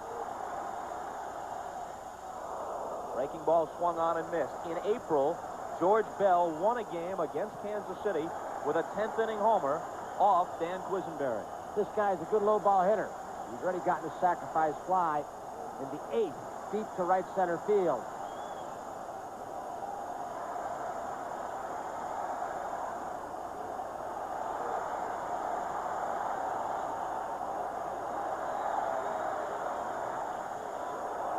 One and one. Say one thing, in these two games, the Toronto Blue Jays, you talk about the possibility of postseason pressure affecting them. They have taken advantage of a lot of mistakes on the part of the pitchers and the defense of Kansas City. Good teams do that.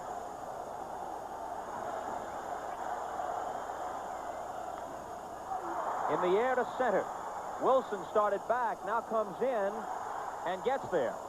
Boy, did that fool him, and the wind may have pushed it down a little bit. In any case, he was able to get there.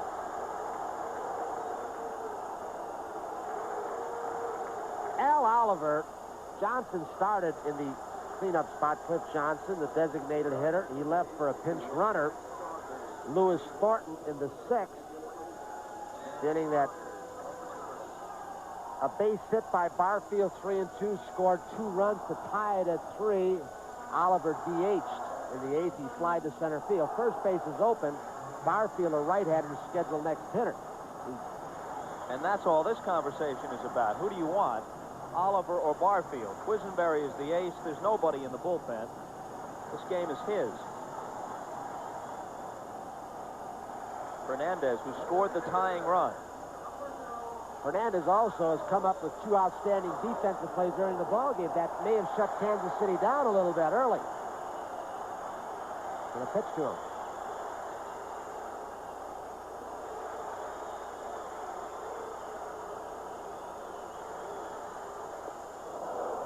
A wicked breaking ball swung on and missed. Oliver in his 18th season, a .304 lifetime hitter. Out in the outfield, the Seagulls are getting very troublesome. They're lighting all over the field and getting in people's way. They feel safe knowing Dave Winfield isn't here.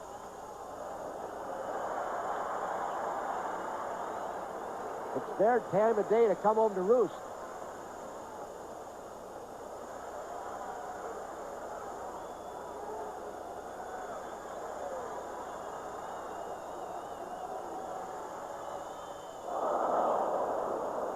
That thing seemed to hang out over the plate for an eternity. I can't tell if those are his knuckleballs or not. He does throw a knuckleball.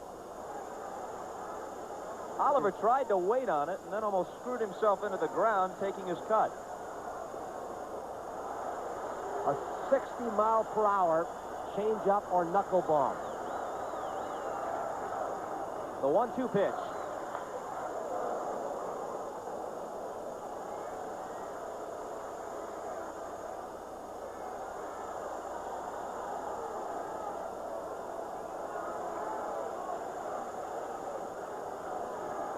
Quisenberry, who for years has relied upon what he calls his Peggy Lee fastball. Is that all there is? That's what the hitters sometimes walk away thinking. But he's fooled them for 5 or 6 years now. Again, the 1-2. Outside, 2-2. Was that a pitch too close to take? Wow. Where it was all but unhittable.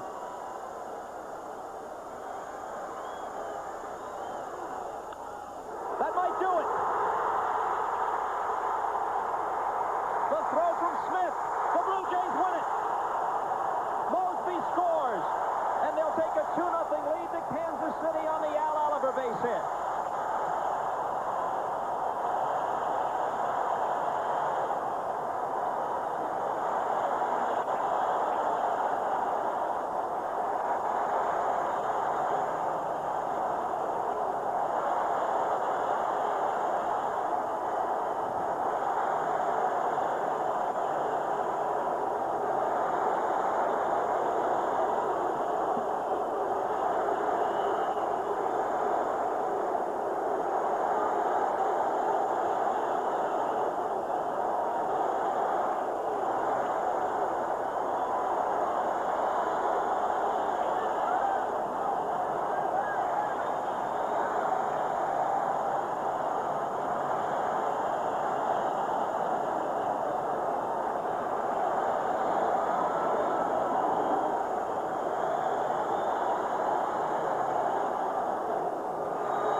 The Blue Jays didn't quit after they thought they got a bad call on the ball.